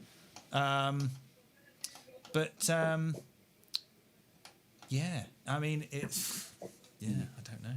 I mean, I kind of, for people who are watching, this conversation might seem a little bit ambiguous, because we are kind of largely talking about its flaws. But at the same time, like... well, we're still using it, so we're still using it. I haven't. We're still fucking using it. Yeah, I've had it 3 years, and I've thought about selling it, but then I just can't, because I just think no, I haven't like. I don't know. It's like the War and Peace of samplers. Like you just got to like. No one's going to read War and Peace in a day, Like so, it's just. Yeah. I don't know, but yeah. Yeah. Yeah, it's an interesting box. Have you ever had any of the encoders fail on you, like sort of not doing what they're meant to do, or like jumping values and stuff like that? No, not really. I mean, I'm quite like gentle with them, because I'm often sort of setting them to things that I'm quite certain of, Yeah. So I tend to go sort of quite slowly because I'm trying to find like a specific number that I know I want, rather than kind of going. Yeah. So they're kind of in good condition. I mean, clicking them is kind of a bit jarring because you kind of turn them as you click them, and so if you're trying to remove a scene mapping, you can sometimes click it, but then as you click it, you turn it, and then that remaps it. So it's slightly sort of like, it would be nice to kind of like maybe hold the scene, hold the knob, and then press no or something, because they're quite close together. You're not going to like hurt yourself if you hold a scene, click and hold the knob, and then hit no to like remove the mapping or something. Yeah, true. But yeah. Yeah, no, I had this weird one where like the top left dial was jumping values, or either that or it wasn't responding at all. And I kind of mentioned it to the guy that sold it to me, this techno guy that's based out in Berlin at the moment, but he used to be a neighbor in London. And he was like, yeah, I've got this analog rhythm, and funnily enough, that same knob in that position on the rhythm is acting funny. So I realised, no, it's actually your fault. You fucked it. Through a very probably big, like going up and down rather than turning it.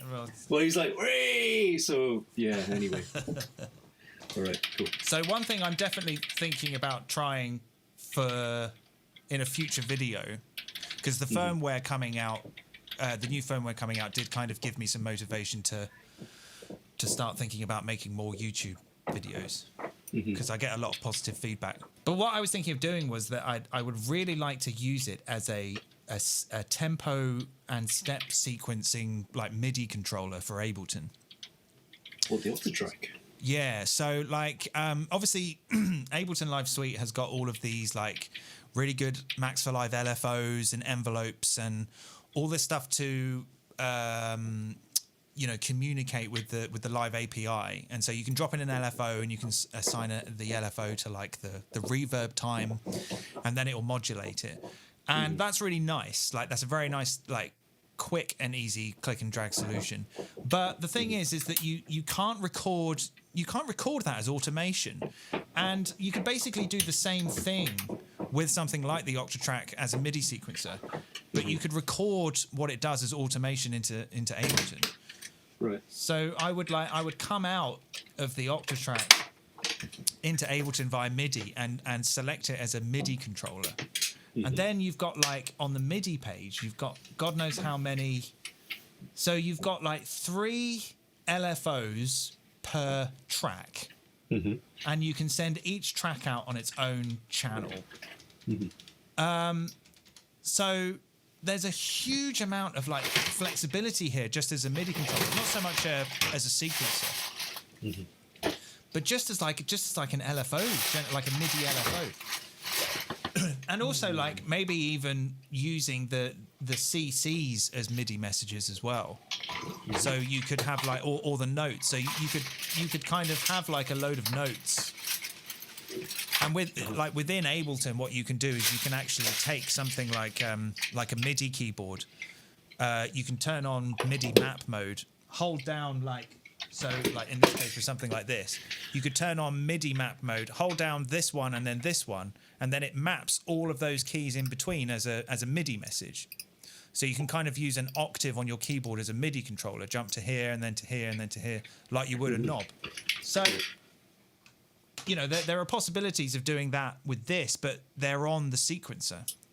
And that was kind of something that sort of made me think that that would be a really interesting thing to explore, because as good as Ableton is, sometimes it is better when you play stuff into it. So I'm definitely gonna have a go at that. I mean, I haven't even used the MIDI sequencer for anything. I remember like trying to explore the arpeggiator. The arpeggiator like snaps to scales as well, I think.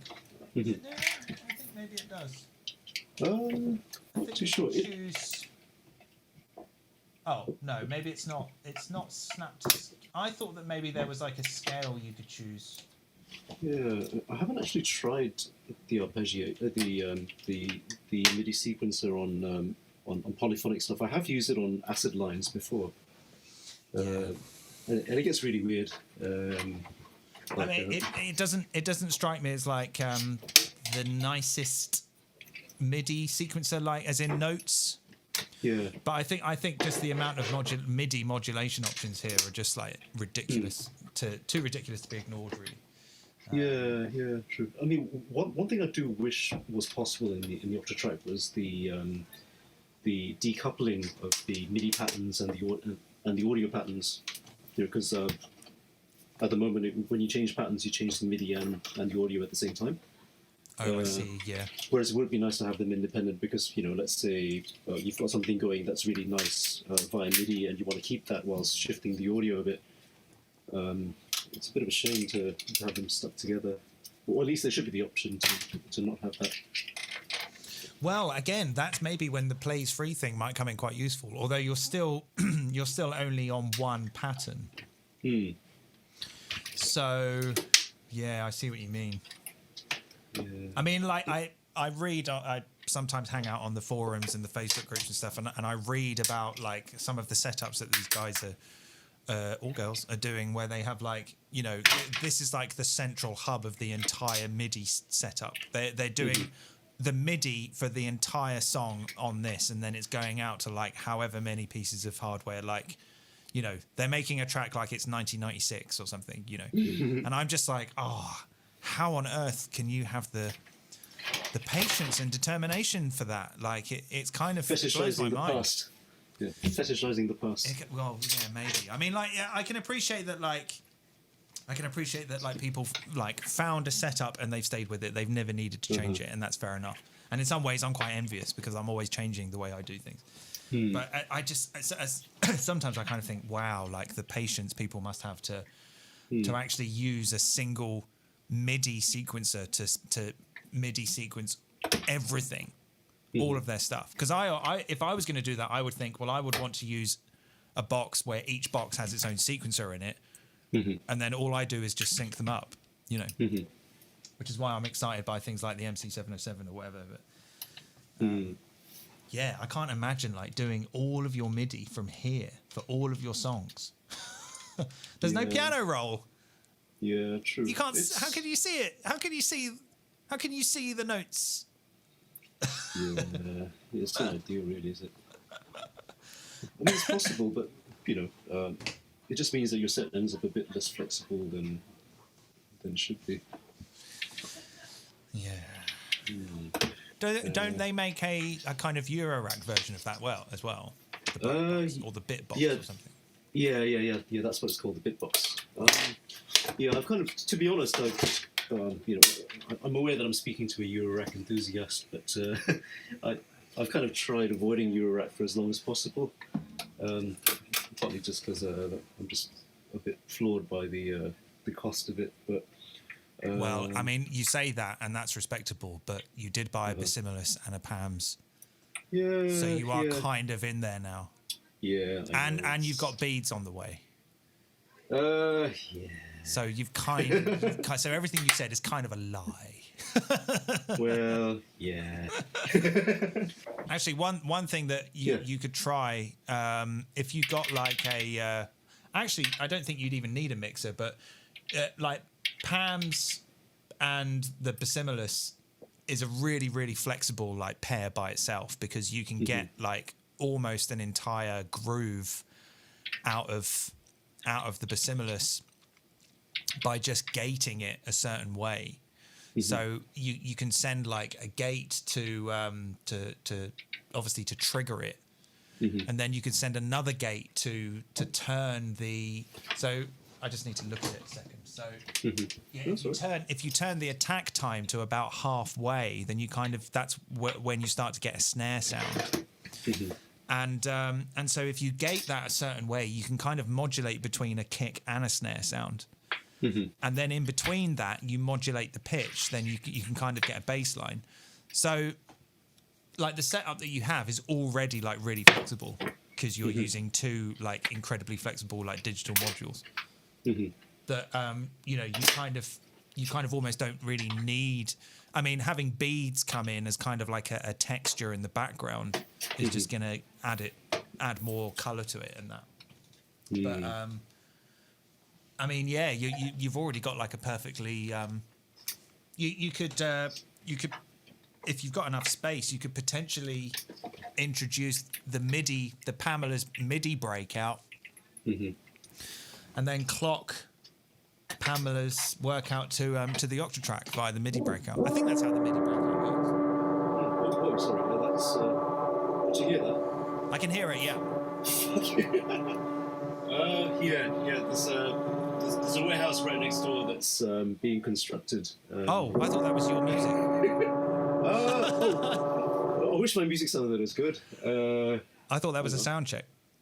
Wait, no, it wasn't. Someone's literally right on the other side of this wall. Here is a woodworking workshop that's being built up. I see.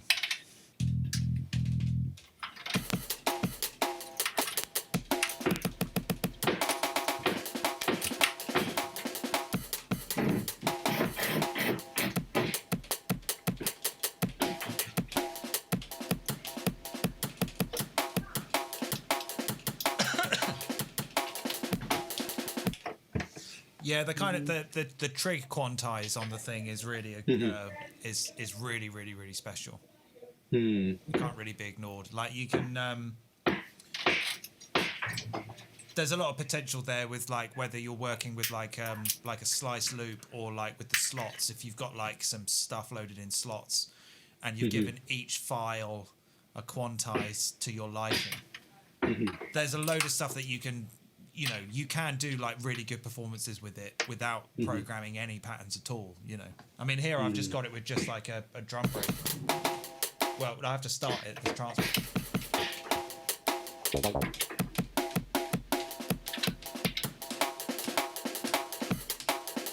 Nice.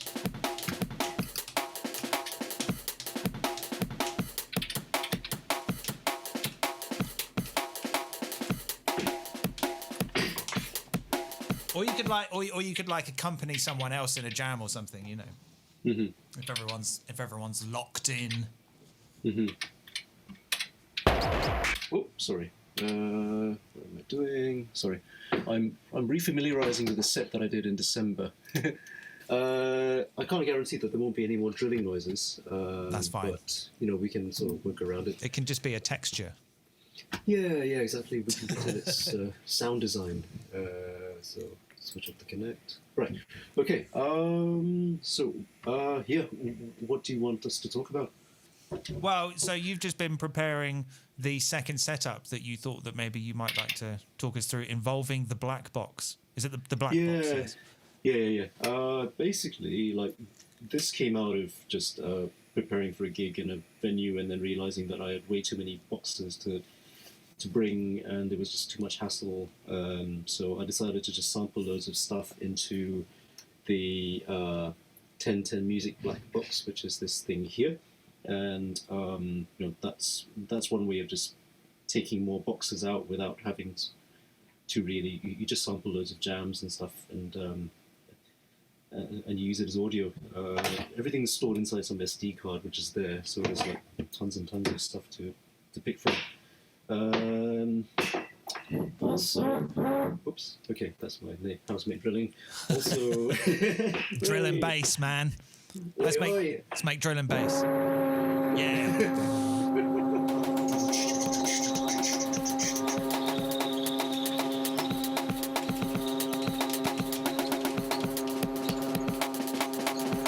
There we go. He's still going. Oh, he's still going. Oh, I think he's okay. I think he's probably trying to find the next spot to drill now. If he drills again, I'll just do more drill and bass over the top. Oh yeah, it's the only right thing to do. Right, so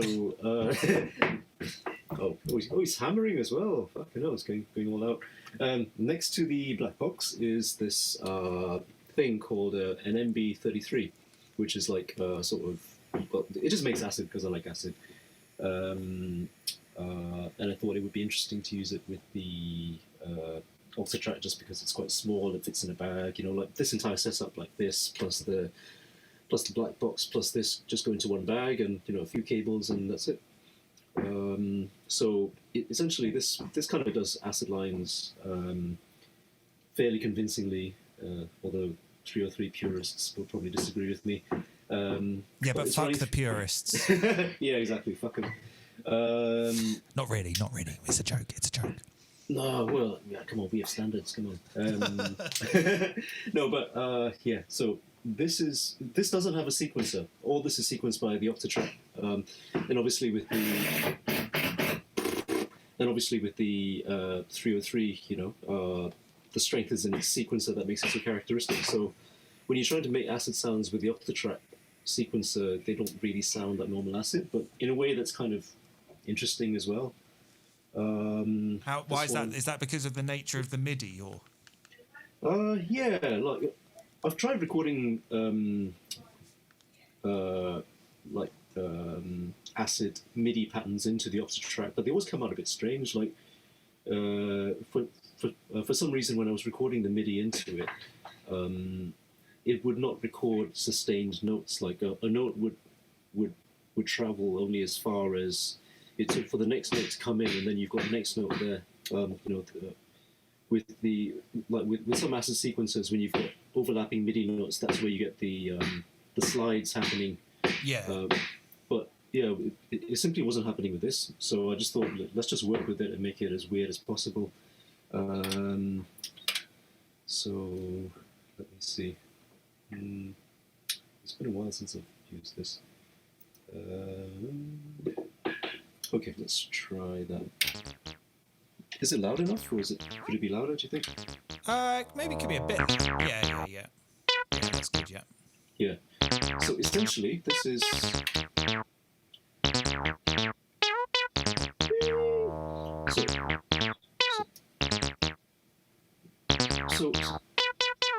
So what's basically happening is, this is just one acid MIDI pattern that's happening on the Octatrack here.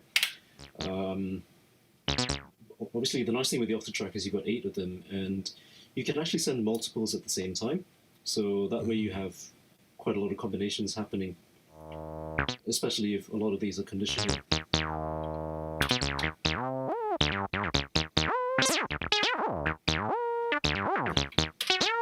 So you can kind of like merge MIDI tracks together and kind of mutate them. Oh, so how do you do that? You just send them down the same MIDI channel? Yeah. You just basically flood the box with all these MIDI notes in it and just hope for the best. That's interesting. So yeah, it sounds a bit special at this point. What the fuck is that?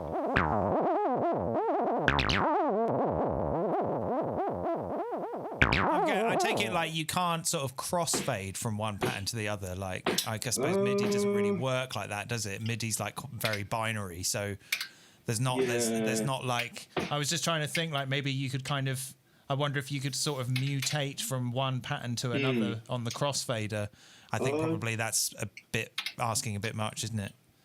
Yeah, no, you can't. But then there are elements of the MIDI sequencer that can be scene locked as well, which I haven't actually tried. But stuff like this, for example, you could possibly just lock that down to, like, say this. No, you can't actually. Sorry. Okay, I'm just talking shit. I don't know if you can. There's not a way to like. Where are we? MIDI. There's not a way to like assign velocity to a CC. Velocity is generally in the note data rather than as a separate CC. Yeah, I'm just trying to see if I can scene lock different pages of this, and it's not having any of it. So yeah, no, sorry, I was just talking shit. I can't. It would be nice if you could, though. Or if anyone listening in knows of a way, I'd be more than happy to find out. I mean, a lot of people on the forum do talk about using a lot of like external MIDI processes in order to kind of get the MIDI in to behave a certain way and the MIDI out to behave a certain way. But I can't like really, off the top of my head, actually, I think what I was suggesting was kind of dumb because they're all ones and zeros, really, aren't they? Apart from like, well, they're not so much ones and zeros. It's obviously a very finite protocol. Like they're integers. So the idea of kind of like moving from one sequence to another. Yeah, no, it was a dumb idea. Let's forget it. Forget it, everyone. Forget I said anything. Rewind. Oh, sorry. Acid solo. Yeah. Quite like this. Yeah. This one. This one I found like secondhand on the Facebook Marketplace, and I had it modded by this guy called Circuit Benders. Basically, he's got these extra switches and stuff. I don't know if you can see that. Hang on, maybe. Yeah, I can see it. Yeah. VCF, Ext, and Rezo. Yeah. Yeah. It just let's get a more regular pattern going.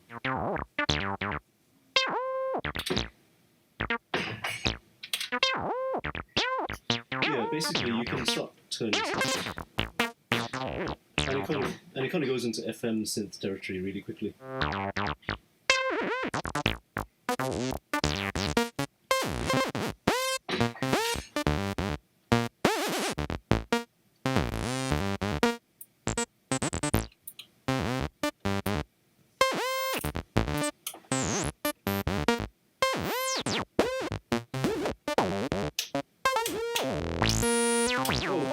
What the fuck?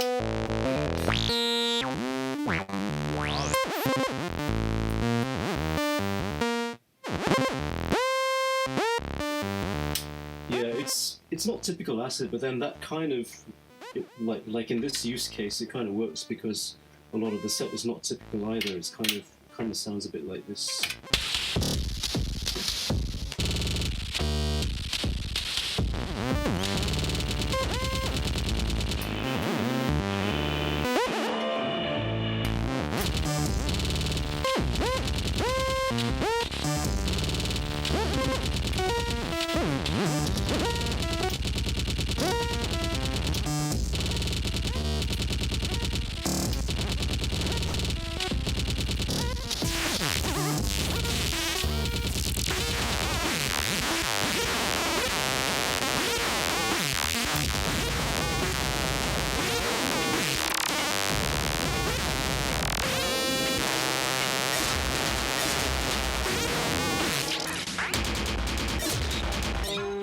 Yeah, sorry. Apologies in advance. Yeah, the mad drums were just from the Pulsar. I picked up a Pulsar, I think, March last year, because the year before was pretty good with freelance work, so I was able to save up for it. And then the fucking COVID thing happened, and the Pulsar arrived just as it happened. So I was like, oh shit, okay.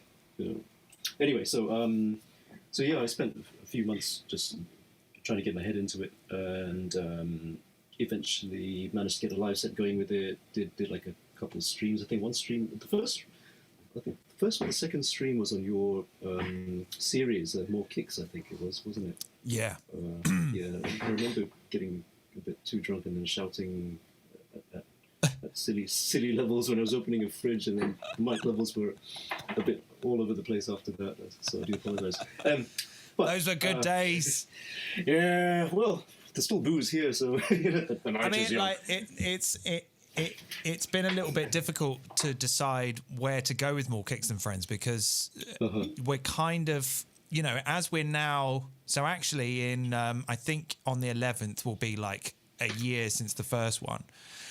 And lots of people have said to me, "Are you going to do more?" And so it's difficult for me to ignore the positive feedback. But at the same time, because we're now starting to kind of come out of lockdown, it kind of doesn't really feel right to to go back on the internet and sort of say to people, oh, please stay in and listen to my stream, you know, because it's like everyone's probably going to want to go back out again now. So everyone's gagging to go to the park and get pissed. Yeah, so I kind of like, I don't really, I don't fancy the idea of trying to encourage people to stay home because, you know, ideally we all want to move away from that. So I think maybe what I might try and do is maybe move it towards more like a kind of pre-produced type thing.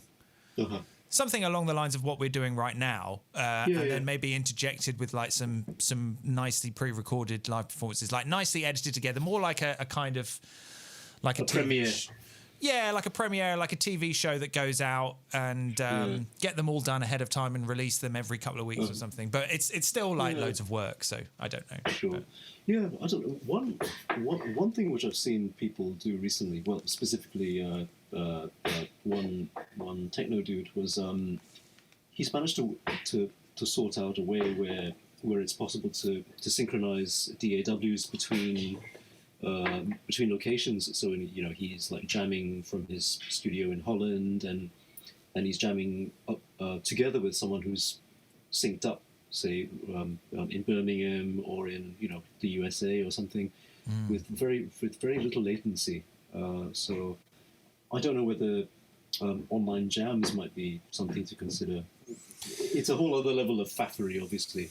Well, yeah, but I mean, like, I don't mind faff if it's different faff from the faff I used to do. Like, I'm totally happy to embrace new kinds of faff because ahead of time, like, you don't see them as faff, you just see them as a challenge that you'd like to overcome, you know. And then you try it and you realise, oh shit, that was a load of faff. I'm not doing that again. So it's a good idea, and like, we were talking about audio movers, and I remember like I did actually have a Zoom call with Nick Batt about this around about this time last year, because I was saying like, oh, I really want to start doing streams, and I really want to stream people in live, so everyone's actually live. And he got talking to me about it, and he told me about the audio movers thing, and he was saying basically what you need to do is that the person at the other end needs to set, what you need to do is you both need to be in a Zoom call or a video call, and you need to time how long the latency is between what I do and what you see, and then you time that to your audio movers buffer setting, and then that's how you get it synced up. So actually it can kind of, even though it works, it kind of really only works in one direction, because the person who is let's say behind, so let's say in our case right now, there may be like a 500 millisecond delay with you sending a signal to me. So all you would do is you would delay your audio signal by 500 milliseconds. So by the time that it hits me, it's in sync. But that means that I can't send anything back to you. So like in terms of like syncing, it's possible, but it's limited at the same time. And so I guess that kind of like opens up a little bit of possibilities in terms of collaboration, because then what you could do is you could kind of what's the word, like delegate certain roles for people within like the ensemble piece. So you could have like a couple of people doing like just droney textures where syncing doesn't matter, and then you could have one person who's just taking care of the drums, and then you could maybe have someone else who's, I don't know, doing something with like musical elements, but timing isn't important. And so like the triangle. So like the syncing thing doesn't matter, but it still works because it's, at the end of the day, it's just layers of sound. That's like something I think would be pretty faff free and would be like loads and loads of fun. Actually, so it's worth considering. So, like, what if say for example you had like you have one dedicated person as the sort of like people stream into him and or her and sync with them, and they act as a sort of like the set of master ears, basically. They check the levels and they make sure everyone's sort of lined up and stuff, and then on the other end, the other people can just do their thing. So the streaming is done from that single person that everyone else is streaming into. Yeah. Again, it's well, not quite. I mean, it sounds like a very sensible thing to do because you've got someone essentially someone's role is the outside broadcaster. You know, like they're essentially the real time producer of the stream.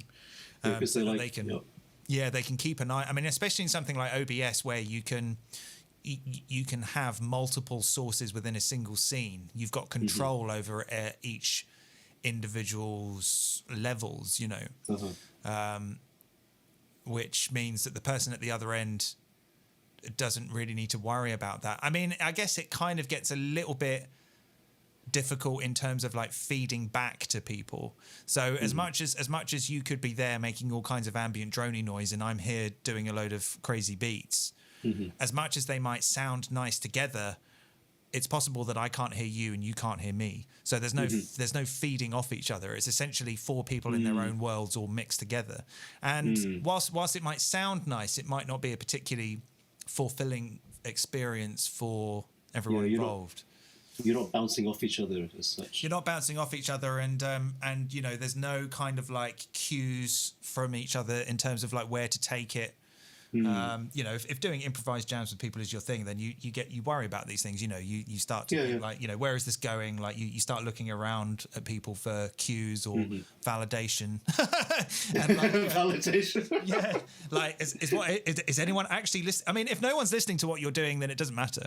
If you've got four people navel gazing and they don't care about anyone else, then that's fine. Who gives a shit? Like just layer up like four people's jams down Zoom and stream it. It sounds like fun.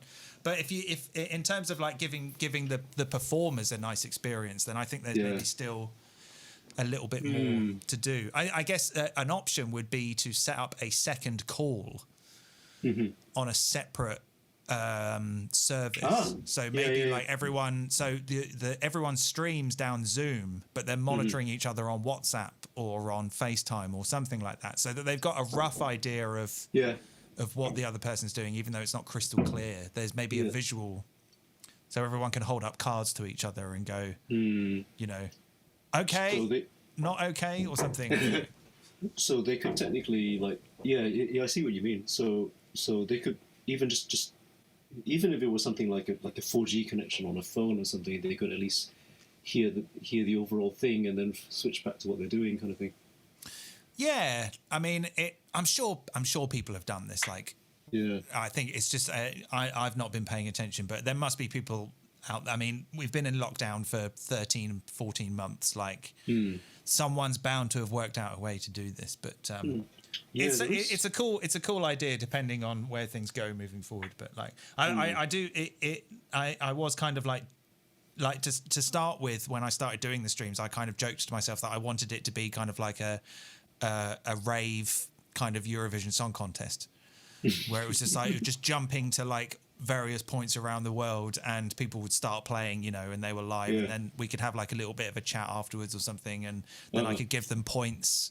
I could give Norway no points. What's wrong with Norway? Well, because they famously scored no points in the Eurovision of, what was it, 1970. Are you, maybe you're not a Eurovision fan as much as I am.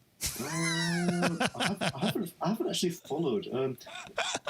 But I might be the only Eurovision fan in all of my friends. Yeah, but surely Norway can't be that bad. I mean, you know, they're right next to Sweden, and Sweden's got ABBA, so you know. There was a year. Well, no, because there was a year when they famously scored like very, very, very low from basically every country. Right. And then in recent years they won and then hosted it, and it was an enormous deal because for such a long time everyone would joke Norway no points. Well, let's do it Norway. You might have to. You might if you're at all interested in the Eurovision Song Contest, you might have to Google that and get clarification. But as far as I know, it was a running joke in Eurovision. I realise right now how terribly uncool I'm coming across on the internet talking about the Eurovision Song Contest. No, it's fine. I've got a few friends who are madly into it, and they kind of dress up in their respective countries' outfits and get drunk and listen to it. It's very camp. So if you can get into it as being very camp, then you can learn to really, really, really enjoy it. The problem is that sometimes it's it gets better and better. It's that borderline of cringe, you know.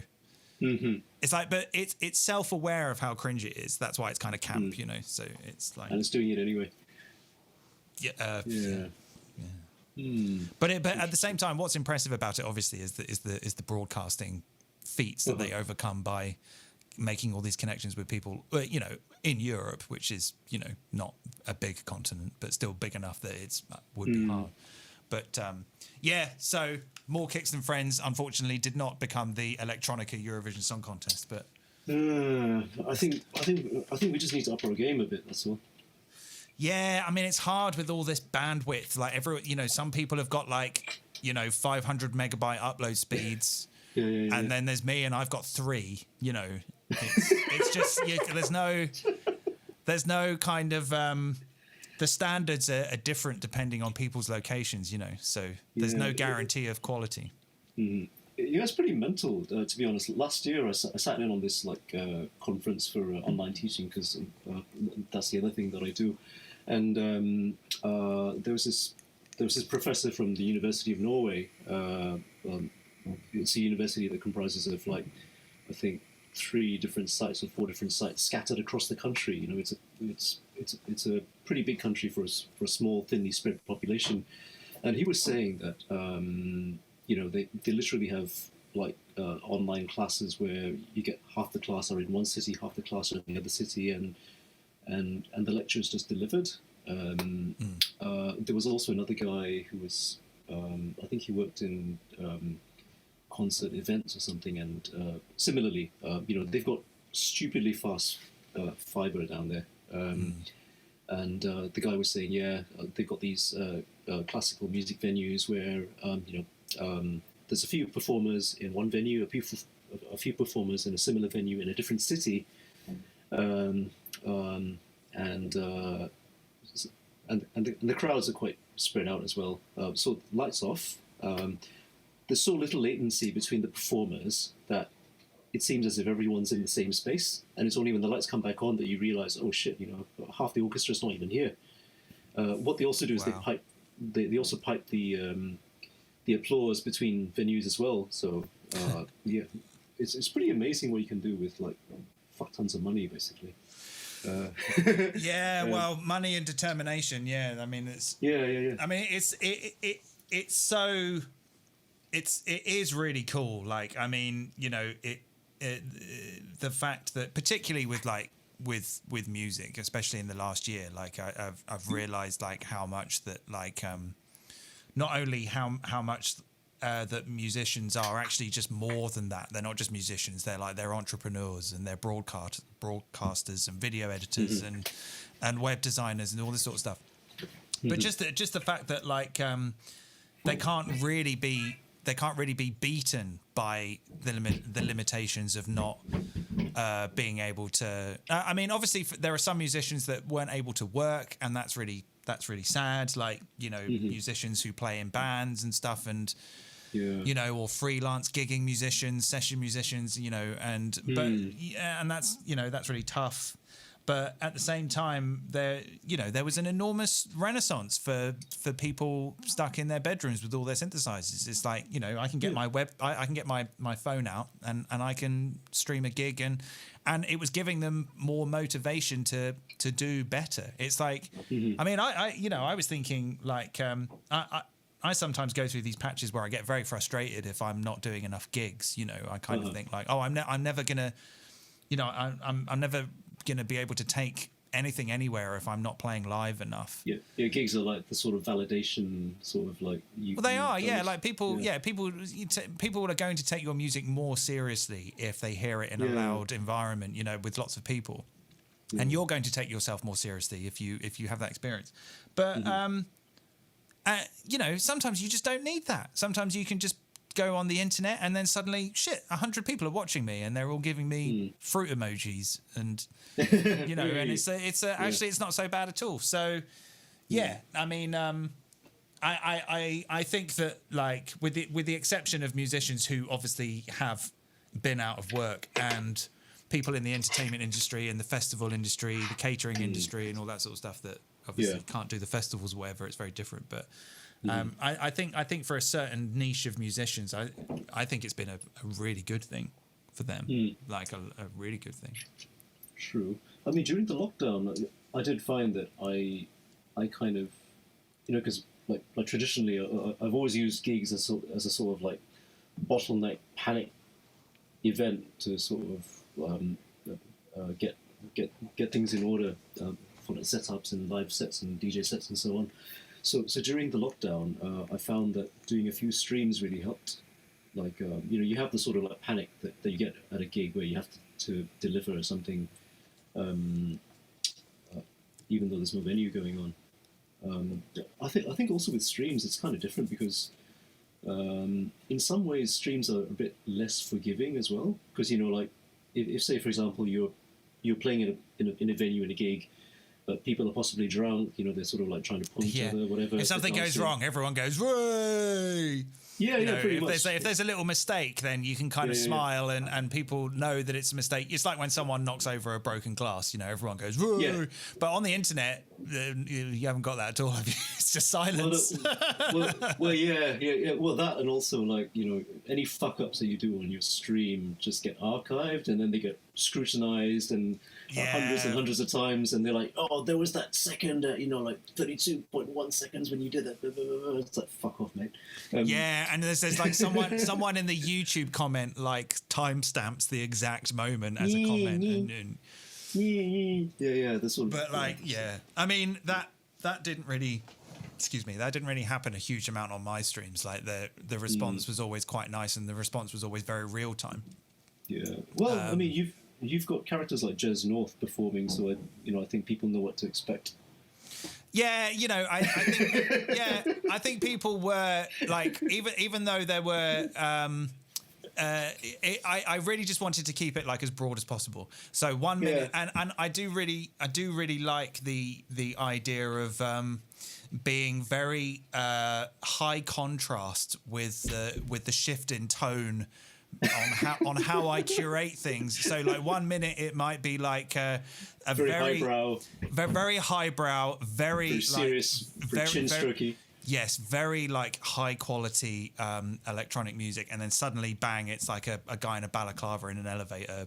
Yeah, just like screaming over Bon Jovi, like it. But I really enjoyed it. For me, that's kind of like that kind of encourages. Like when I've been at festivals, those are things that I've really enjoyed. When I've been at like interesting festivals where the bill's very interesting, and like you'll watch something and then it'll finish, and then you might think like oh, maybe I'll go and get a beer, and then suddenly the next thing's starting, and it's just completely it's so completely different and removed from what you just watched that it actually grabs you a lot more, and so I pick up on those things, and I think that that's a way to keep people engaged, like it, rather than just doing like 6 hours of like psychedelic trance DJs or something, which is like, there's nothing wrong with that if that's your thing, but to me that's just like that's just a long, that's like a 13-hour like plane flight. Do you know what I mean? Like it's like you got to like mix it up, and you got to be sporadic, and that's how. I mean, like if I was watching a stream like that would keep me engaged. So I can't speak for everyone, but well, it is really different for streamers because obviously people are sat down at home, so you can't get away with doing like a straight kick drum for 6 hours. It has to chop and change quite a bit. Yeah, and 30 minutes, 20 to 30 minutes, maybe 40 minutes of stuff is like, by that point people are maybe going to start to get bored, and maybe even the performer's going to start getting bored because they're kind of just performing to no one, and stuff. So true. But so I think I've got the black box finally set up correctly. Okay. It turns out it was a dodgy MIDI adapter, which is typical, really. But okay, let's see what this sounds like. 1 second. Hopefully it's not too loud. Ooh, no, maybe it is. Was it clipping? Was it okay? It didn't sound like it was clipping, but it sounded very distorted, Okay, which I suspect was just how you meant it to sound. Exactly. Right. Okay, this is basically just the. Oh, let's move the webcam. This is the black box, and it's running into just one of the channels in the Octatrack. So inside the black box, obviously, you've got these different drum pads. Oh, so that's a touch screen. Yeah, it's a touchscreen.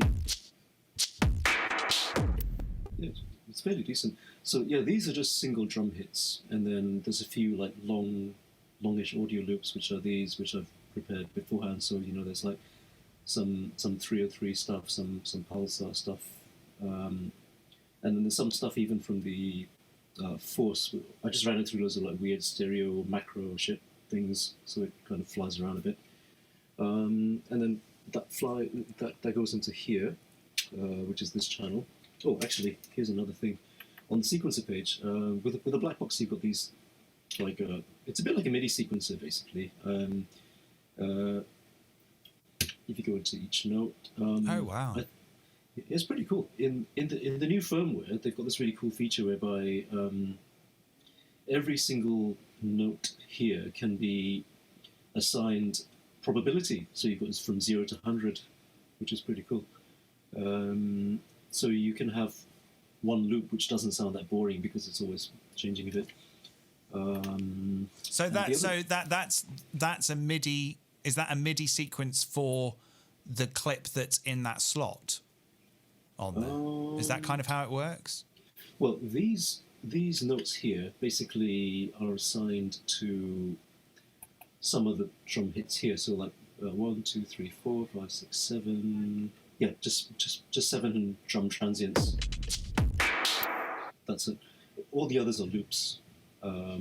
So the sequences here drive those things. Now the interest. So let me see. Okay, let's try this. So this is one clip. Oh, I see. So it's one clip at a time. That's where it gets interesting. You can have multiple clips triggering the same drum slice, the same drum transients. So, for example, this is a full pattern on its own, but I could also assign, say, for example, I could also assign this one. This one is just only one of the transients here. So let's try.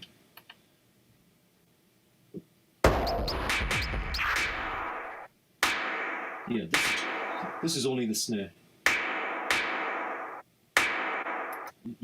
Basically, you can assign different clips to the same drum pads.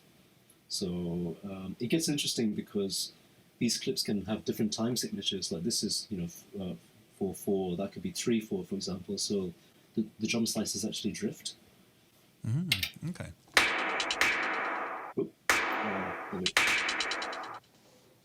Oh no, this one. I think this is the one.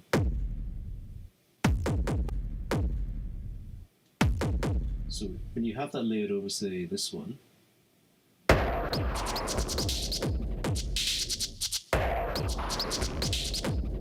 and then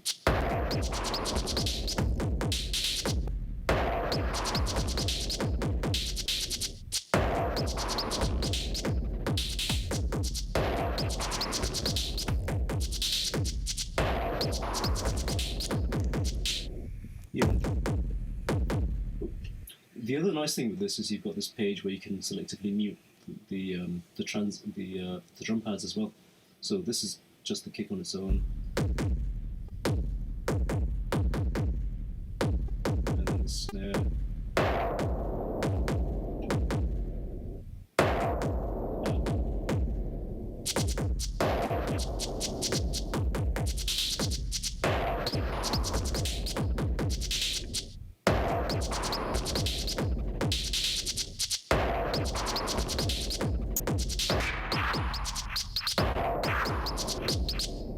Yeah, so basically this Interesting, yeah.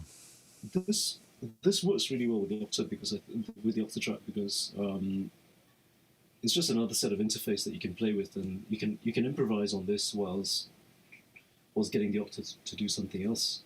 Yeah. So if I'm stuck between patterns and I'm trying to figure my way out of it, I know that I can still get the kick drum in there to convince people not to leave the room whilst that's happening, and then bring the next pattern in. And so what would the Octatrack be doing whilst this is happening? Is it just sort of doing the transport and a mix of everything that's coming in, or is it doing some other things? Well, the way it's set up for this particular thing, this is like a live set which was put together last December. What I've basically got is, if I can remember, these two channels are basically long sampled segments from jams on the pulsar, where all the channels are interacting together and so on. And then what I've done is I've set it so that where is it? That's weird. Shouldn't be doing that. Okay. It's been set up so that there's conditional triggers on stuff. So say if you've got a really... The camera's... sorry to interrupt. The camera's gone to a rather wibbly angle. Okay. Sorry. Okay, That's all right. No. Okay, let me see if I can remember this. Okay, right. Don't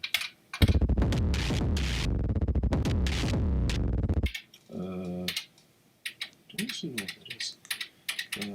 Oh, right. Okay, yeah. Sorry, it's been a while. So yeah, this is like this pattern is 4 pages long, and there's a few conditional trigs. Most of the samples here are fairly long, so they capture bits of the pulsar channels interacting with each other. So let me see.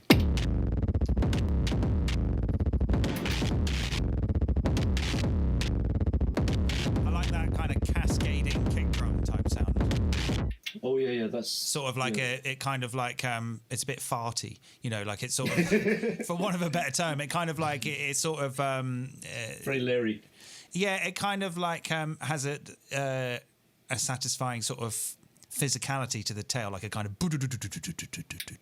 I mean, that's like a slowed down version of it, but like, I like that. Cool. Yeah. Oh, cool. Yeah. Nice on kick drums. Yeah. Yeah.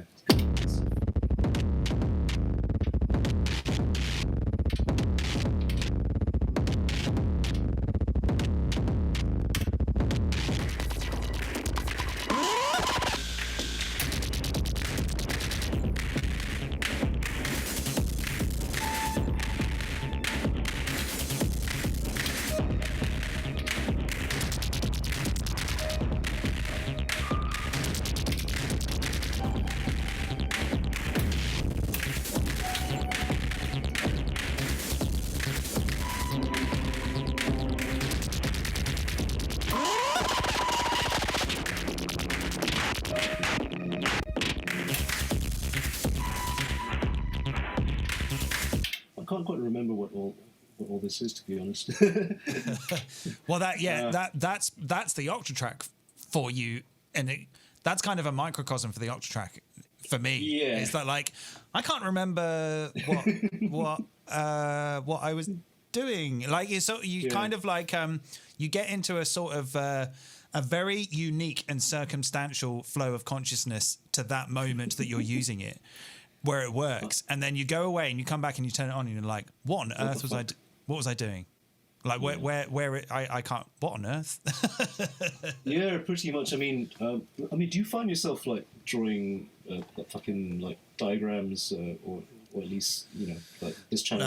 No, not really. I mean that but again, it kind of goes back to my original point, which is that like I'm still on the quest for that one specific workflow, so that when I turn a project back on, I do know where everything is because I've made decisions ahead of time. So like there's a lot of videos I watch where people are making templates. I think that's like a really good idea. Like you kind of make a decision ahead of time of how you want to use it, and loading the template is really good because straight away you're into that mindset of I've loaded a thing where I know where everything is.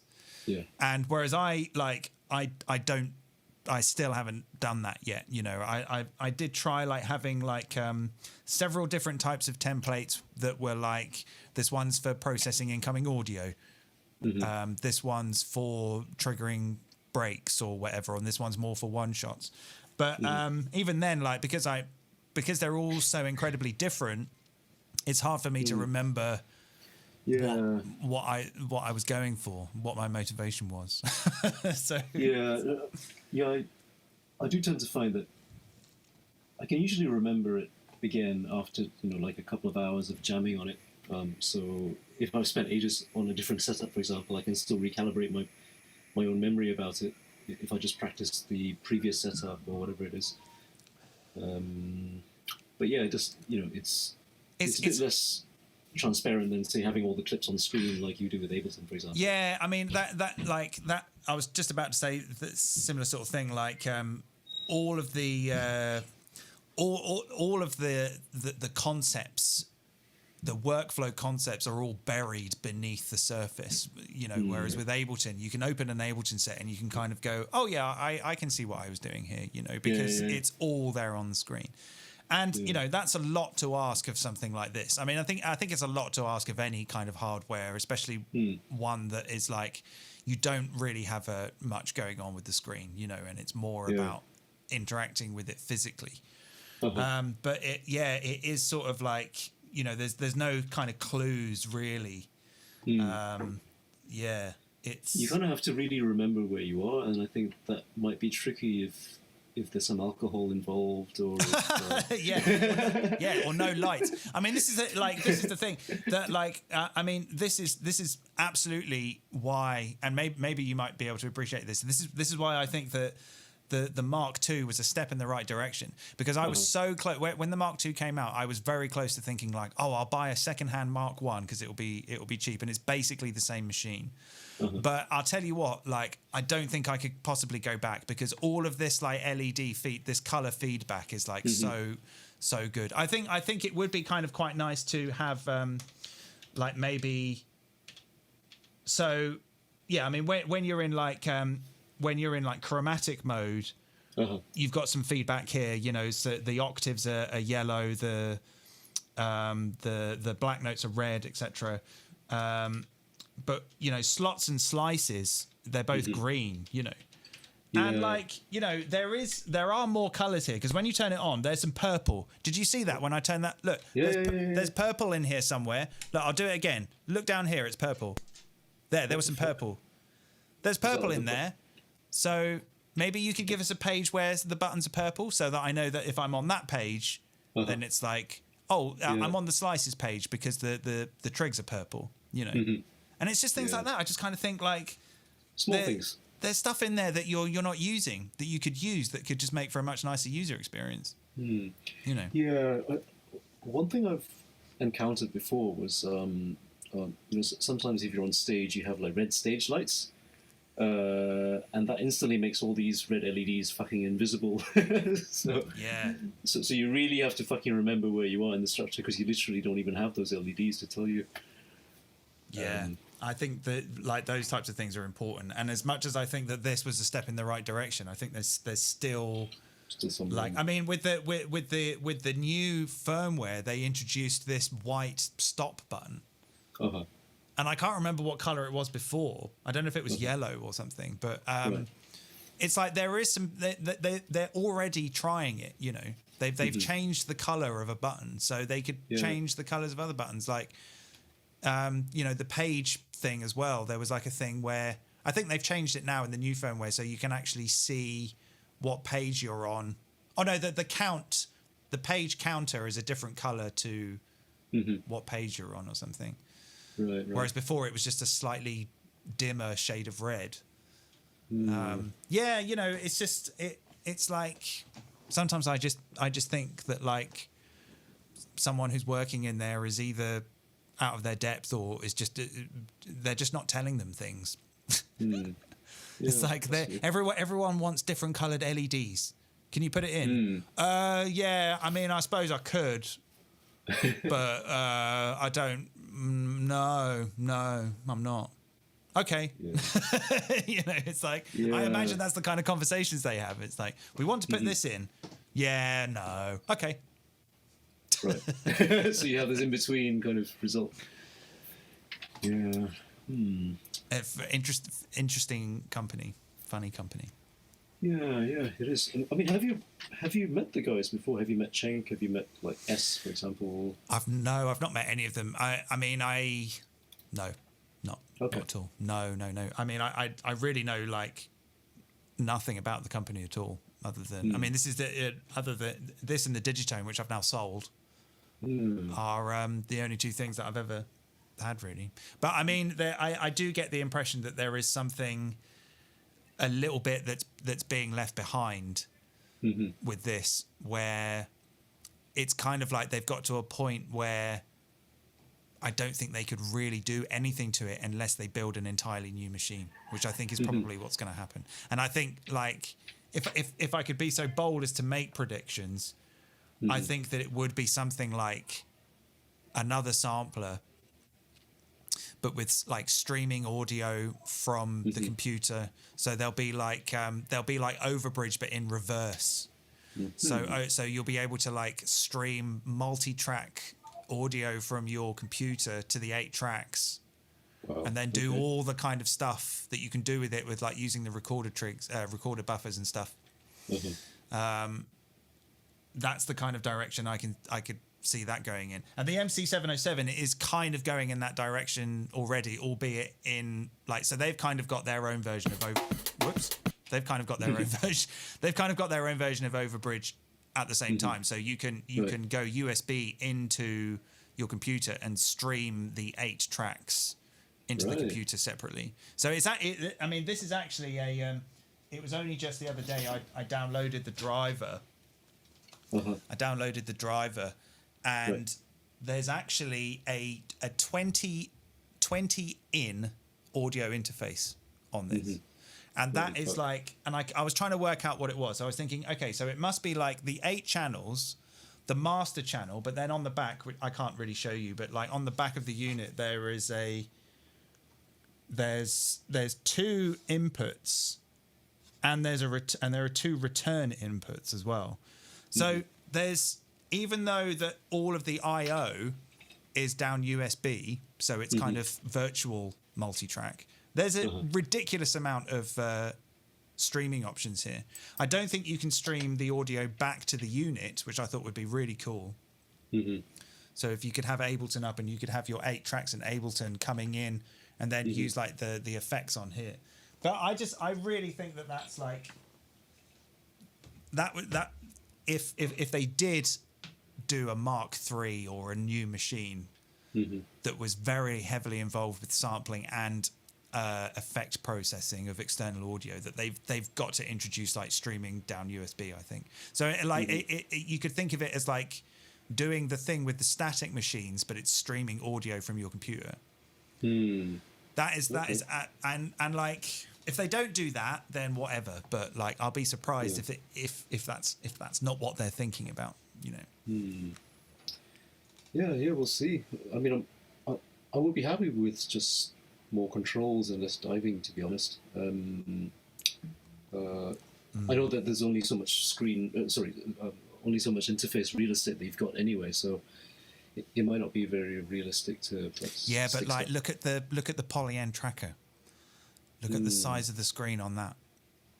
That is true. It's a massive screen. I mean, the screen on my where did I put that line 6 thing? This is basically the same size screen. You can't quite see, but they're basically the same size screen. But the amount of detail on this screen is just. I mean, I could probably like maybe quickly try and show you. I don't know if I've got a power supply handy, but like the amount of detail on this screen is the same kind of detail that you get on the Push 2. Like really high resolution fonts and like diagrams and all kinds of stuff, and the screen is the same size. fuck. It's just like this is just quite old technology now, I think. Well, to be fair, it is 10 years though. So. But like the Digitact is 3 years old and it has the same screen, just slightly higher resolution. I'm getting into like you know, I'm coming to the end of my second beer. I'm getting into ranty, whiny electronica boomer territory. Do you know what I really think? Do you know what I think about this machine, right? Is that it thinks it knows everything and it bloody doesn't. Yeah, exactly. Machines these days, they've got no respect for the elders, right? They haven't got any. They think they know everything just because they read it on a blog. Yeah. Back when I had teeth, right? We used to like fucking chew them. We used to chew them. We used to chew the lasers in clubs. Kids these days have no idea what we went through. I had to walk 10 miles through the snow to get to my nearest jungle rave. Like, fuck that. Yeah, right. We didn't take pictures of each other on our phones. Yeah, like we asked each other for water. It was like, I've got your water, mate. You don't like, got to take a photo of you, mate, for my Instagram. It was like, no, we used to ask each other for water. Yeah. Back when I had teeth. Back when I had teeth. Pretty much, yeah. Yeah. I don't know. When did you start raving, if you don't mind me asking? Very much in the 99. I think we might have had this conversation like 2000. Yeah, there was a... Definitely 99. It was... well, I think... I used to... between the years of like 2000 and 2004, it was just all like free parties in the woods in Hampshire. Yeah. Like, not I wasn't like doing the warehouse thing or the London thing. It was all like in a field in Hampshire or in the woods or something. Did the local police shit down pretty hard on those organisations, or did they not?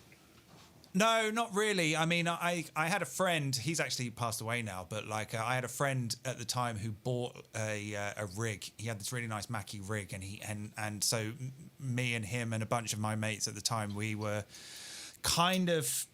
I was sometimes often a little reluctant to get roped into his schemes. But I kind of ended up doing them anyway because I knew that they were going to be a laugh. And so, you know, he was quite meticulous, and he was like, you know, if the police turn up, this is what we're going to do. We're going to pack down, and then when they're gone, we'll just start up again.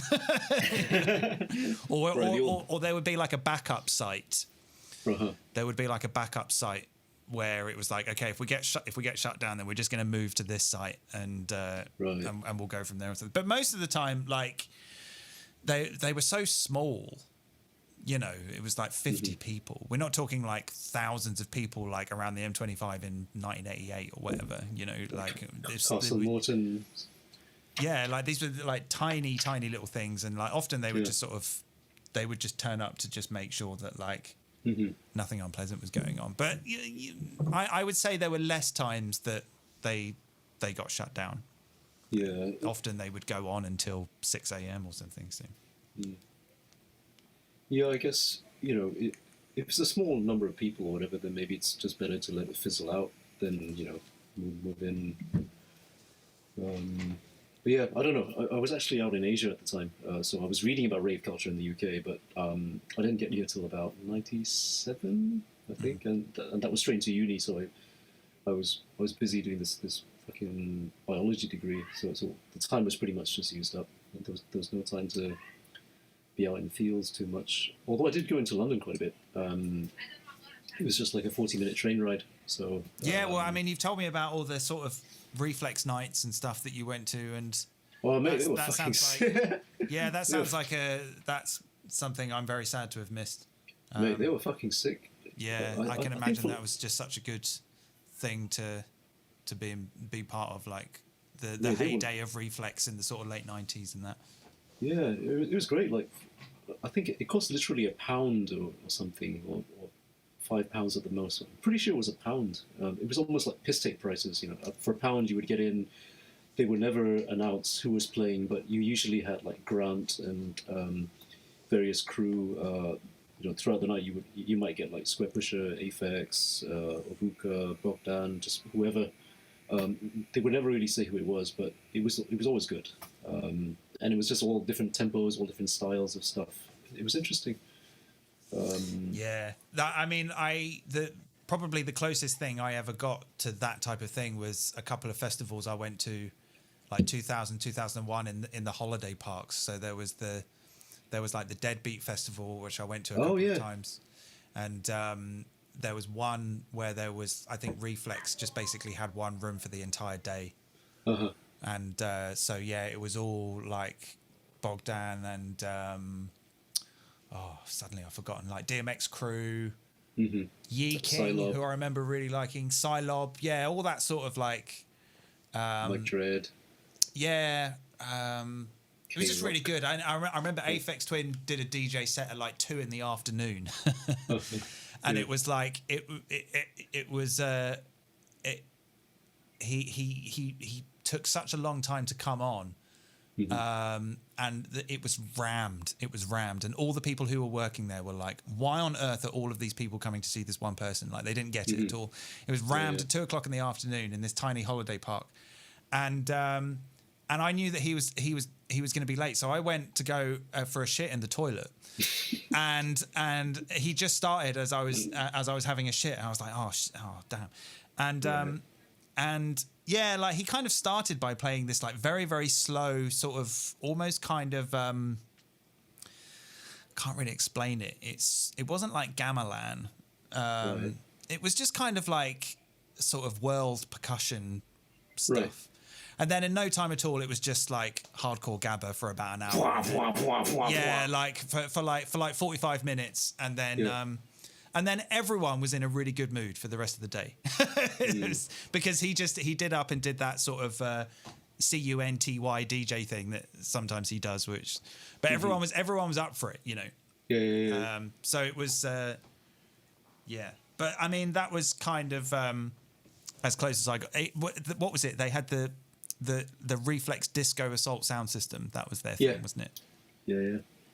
And it was just all kinds of like, you know, like electro. It wasn't just like IDM. It was like electro. Like DMX would play like 80s funk and 80s R&B. You know, yeah, good stuff. It's kind of like not really. I don't know where that's all gone now. It's quite hard to find. I mean, there's the stuff on the internet, but like, yeah. We're starting to sound quite old now. Oh, you know, back when I... Remembering 20 years ago when music was better. No, back in my time, like sound systems were steam powered, you know? We had to shovel coal just to get the subs going. We had to wind them up. We had like, there was one person on an exercise bike behind the PA, pedaling to keep it going. Yeah, we had to give the MC loads of speed just so that he could pedal the generator fast enough. And then his reward was just like being able to spit over someone's set for an hour. Well, his reward was that he could stop. That was his reward. You can stop pedaling now. Oh, thank you. No, bro, just give me another line. It's fine. Yeah. Yeah. Anyway. Fucking stuff.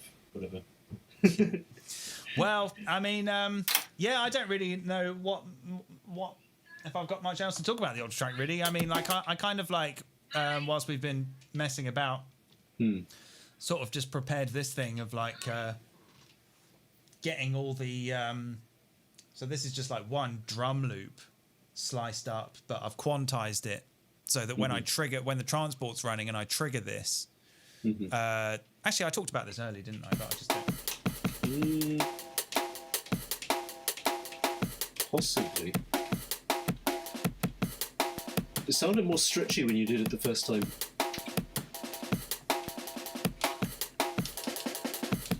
So there's like... This is kind of quite nice. You could kind of just have like a loop on one... I think probably what I've done is I've put one trig in so that when you start the pattern, it just plays that one... Well, it could play that one sequence. But whilst it's running, if you go into slice mode, you can kind of like... you know, juggle the loop.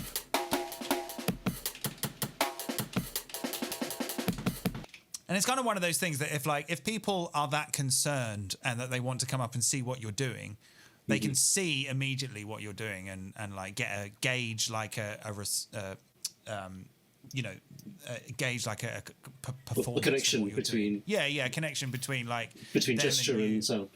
Yeah, which is like really gratifying, and like there aren't really. Even though I haven't owned that many like hardware boxes like this, I watch a lot of stuff on the internet, and there's not a huge amount of things that are really kind of doing that. The machine and like push. I suppose probably the Akai Force has probably got some potential for that kind of thing, but yeah, it does. But then it can also be a bit divey as well. I think with the Force, you've got the advantage of you've got the screen and you've got the pads, so you can kind of operate stuff separately at the same time. You can trigger clips whilst doing the XY thing on the pad. But I tend to find that with if you want to do like really grand gestures of like sweeping changes and stuff, the Octatrack is actually still better for that, because you can map loads of shit to the fader and literally just that's it. Yeah, well, that's it, isn't it? Like there is like a huge amount of potential here, because basically everything that can be locked to like one scene, So you could like track 1, you could go down in pitch, track 2 could go up in pitch, track 3 could bring in a reverb, track 4 could bring in a delay. It's like there is like a huge amount of potential there. I guess another thing that could be quite nice is maybe like some curve preferences. Like it might be nice to have like an exponential curve here. Scratch DJ style. Yeah, like a little bit of transform. A little bit of something going on here with the curve type, or I don't know. But I mean, the thing is, most of the time I'm just doing this, just going from one to the other like really quick. Like I rarely kind of do like this very sort of slow transitions, because I think if I was going to do like a sort of transition like that, I would probably have it in the sequencer. But yeah, basically I think as we kind of like come to rounding things up now, I want to round it off with like, by saying that like as much as we've been discussing our grievances gripes and pet peeves with this thing, as we said earlier, we've still got it and we haven't sold it, and so I don't want people to leave this video thinking those guys said it was shit, I'm not getting it. Like if anything, quite the opposite. I'm saying that like despite its gripes, we're still fucking using it. So. Despite its gripes, we're still using it, and also the reason why it's so frustrating is because it's so incredibly flexible, which is absolutely it's like one of its pros, is that like you can pretty much make it work for you however you want it to, I mean, guys, like I see people on the forum, guys are like just playing entire backing tracks from it and it's their backing track thing, and then there are people who do like crazy things like using it to sequence all of their hardware, or people doing things they're using it as their DJ mixer. It's their DJ mixer. 2 vinyls. Have you seen this guy Max Marco on YouTube? He does some fucking insane Octatrack stuff. No, I haven't. Actually, no. I know. Actually, I think the name rings a bell. I think maybe I have seen him. No, like his videos are really good. Actually, I think he did a video where he actually sampled nothing and then normalized it so that it made noise, and then used the noise as a source to trigger the comb filter, and then did all this tuned comb filter stuff. I was like, that's so like that's exactly my type of thing. It's like it's hacky, and like it's he's really good. He knows his stuff for sure. Yeah, absolutely. And it's all on the Mark 1 as well, I think, isn't it? I can't remember. It's been a while since I've seen his videos. Because like I think I remember the one you said where he used the feedback noise of the inputs to ping the comb filter. That was it. Yeah, he basically he basically sampled the inputs with nothing going in, but normalized the file so that it just turned the noise up. Gave him a noise file, and that's like all you need. Like that is more than enough. If you go into the filter with that, if you go into the filter, you've got like so I mean, this is such a good filter. Like the way that you can it's a multi-mode filter basically, but like you're kind of cross-fading between the modes with the bass. Have you used the distortion on the filter? There is a distortion on that filter as well, which is useful. Right here. Yeah, I mean, it is a really, really good filter. I don't know if this is an analog filter. I'm not sure it is. I think the rhythm has the analog filter, I think. But yeah, it is incredibly good, and it's so flexible. And you can put noise into this and tweak it and get kick drums out, and they're fat. They are fat kick drums. So yeah, I mean, it just kind of shows you that like. It might just be that like if you're someone who just has a little bit of imagination, then you're just going to get loads and loads of stuff out of it. Not that like I don't know. I kind of regret saying that a little bit because I don't want to alienate people who don't have any imagination. But like it's those kinds of things that you hear about, you see people do, and you kind of think it is just really flexible. Yeah. If you're happy to put time into it, then it will give results basically. Whereas if you go and think. Yeah, and also those results will be very idiosyncratic to you, like because you would have found that, you would have come up with that, and it's possible that someone else might not have, there's no kind of like preset way that you can use it, which is kind of inviting if you're someone who, who does really want to find their own thing, and not just do what everyone else is doing, Yeah, for sure. Much. Right, so okay, we hate it and we like it in equal measure. We're still using it, so that's all we need to know. Yeah, I mean, like, I don't hate it at all. I mean, like, I will always like, complain about it in terms of like, but everyone's got their complaints about it. I remember, like, I was talking to someone about this the other day actually. Like, I went on the some time ago. I went on the Facebook group to ask why the ratio on the compressor, you can't see this, but the ratio on it's 0 to 127. Rather than and the release times are and the attack and release times are 0 to 127, and the threshold is 0 to 127. And I went on the Facebook group and I was like, so can someone explain to me why the ratio is 0 to 127? And someone said, well, because it's MIDI. And I was like, well, so how am I supposed to know what ratio my compressor's working at? Like, where's 2 to 1? Where's 4 to 1? And the response that I got was really weird. And it's kind of one of those things where I'm not too sure if I've been the dickhead or not. Because, like, I was thinking, like, I can't work out, how on earth am I meant to work out a ratio for a compressor that has fixed ratios when the visual feedback is 0 to 127? It's a different scale entirely. Yeah, so it's a completely different scale entirely. So where am I supposed to find 4 to 1, 2 to 1, 3 to 1, or whatever with this? And I said to them, and people were like, just use your ears. And I was like, I know that I should use my fucking ears, but sometimes actually I just want to know where 2 to 1 is. Don't question the Octatrack. Don't question the Electron. Yeah, because like compressors have got notched values on ratios for certain reasons. Yeah. Right? And so people say, yeah, well, it's because of this, it's because of this. And it was then I kind of got this feeling of like that it's like sometimes, and I'm sure this exists in lots of communities online, particularly like to do with anything, that like people would rather defend and justify like the expense and time that they've put into something rather than kind of admit that actually that is a bit of a design flaw. That's called sunk cost fallacy. This is it. What's it called?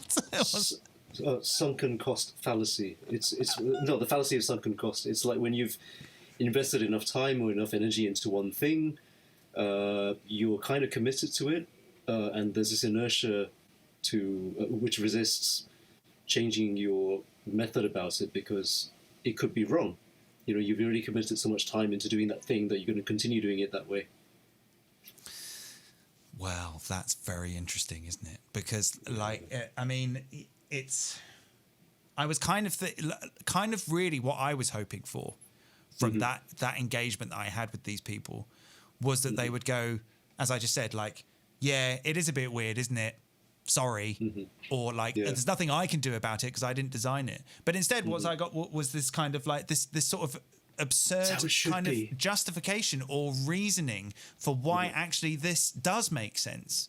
Right. And I was kind of like, oh, I'm sorry. And then I started to doubt myself. I started to think, hang on a minute, am I actually just being stupid here? And actually what I need to do is just work out where all the ratios are according to like, and I'm sure someone said like, oh, 30, you know, if you've got 4 ratios, 1-to-1, 2-to-1, 3-to-1, 4-to-1, infinity, then, you know, 32 is going to be 2-to-1, 64 is going, or 46 or whatever. So break 127 down into 4. I was like, I don't want to do that. I don't want to do that kind of maths when I'm using a compressor. I just want to get that compression that I want. I want my 2-to-1 and my 4-to-1 compression. So you just want it to work, you know, it's kind of like it's that is the kind of level of like, I don't know what the word is, obtuseness, or what was the word you used earlier? Opaque. It's it's. But then at the same time, it does encourage you to just actually dial something in that sounds nice. Yeah, true. But I was kind of thinking like, let me get this out of my system. Like on the comb filter, they show the pitch of the comb filter in notes. Right. So it's not like the display doesn't have the capacity to show numbers other than plus, minus 64 or 127, because this one shows actual notes, F sharp 2. So surely the OS can do 1 colon 2 or whatever, or 2 colon 1 or whatever, you know. Anyway, rant over. I mean, I totally agree with what you're saying. I have found like the Electron community to be, you know, they can be very defensive about their favorite little boxes. At the same time, they're also quite a sort of mutually supportive community as well. I found that the vibe there on the Electron forums tends to be a lot friendlier and amicable than, say, some other product forums, which I'm also on as well. You know, on certain other forums, which I will not name names of, you have a lot of sniping going on. You have, you know, like people moaning about like why certain things are not released, and other people deliberately sharing stuff that they shouldn't. You know, just loads of beef kicking off. Whereas with the Electron thing, it's like everyone just kind of gets along and sort of shares ideas. But then at the same time, you also have this automatic defensiveness of certain things as well. You know, when you question something, it's the immediate response is usually like, well, you know, that's how it should be, and this is the right way. Like maybe not. Yeah, I mean, I can kind of appreciate it because like it is an expensive unit. Yeah. I mean, I bought mine new and it was like, I don't know, 1,100 quid or something. And like that is, apart from Eurorack, which is different because I've bought it in bits as I've gone along. This is like easily, apart from my iMac, this is easily the most expensive piece of equipment I've ever bought, you know. Yeah. And so I can appreciate that like, that someone would kind of want to justify things about it. But there are some times where it's just kind of like, no, there really is no point. Like it, you will feel better if you just like. I would feel better just knowing that like, there's nothing I can do about that, and no one can explain why that is just what it is, and I'll just have to live with it, rather than someone coming up with some sort of reason for why it makes sense when it doesn't. Some convoluted justification when there actually isn't any. Yeah. So. Yeah. Anyway, this also falls into the box of first world problem. Of course. Yeah. But this is a music technology YouTube channel. It's still a problem. So yeah, it's still a problem. Yeah. I mean, like, I'm kind of hoping that, like, if anyone does make it all the way through this video, that they're either doing it because they, maybe they do want a certain degree of validation because they actually share the same sort of frustrations about the Octatrack, or that someone is thinking about getting one, and actually what they're getting is some good first-hand user experience in order to help them with their decision. But But if anyone who's kind of like just completely weirdly blindly ignorant to the gripes of it, who's gonna jump in the comments and go, you guys don't know what you're talking about, I'm just gonna ignore it. Yeah, well, to be honest, I don't really check YouTube comments anyway, so because that's a whole world of stuff that I don't want to get into.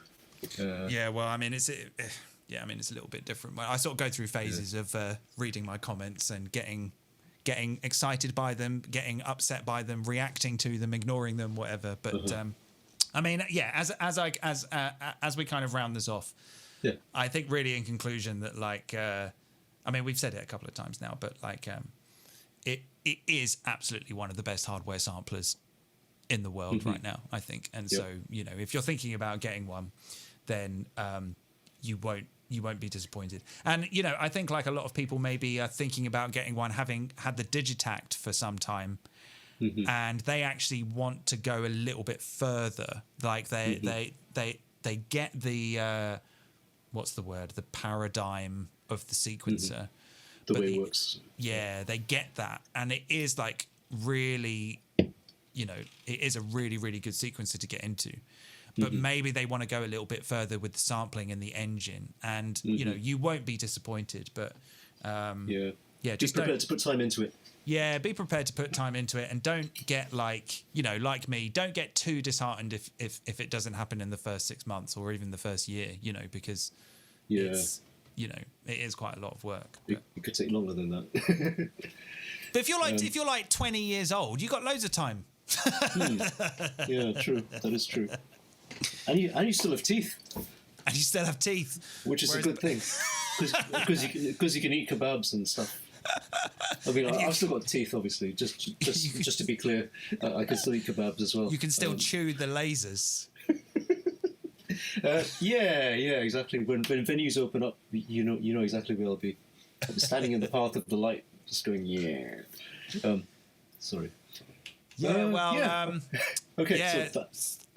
Well, yeah, I guess we'll wrap it up then. So I'm gonna absolutely try my best to do some more like Octatrack videos in the future regarding things what we've talked about.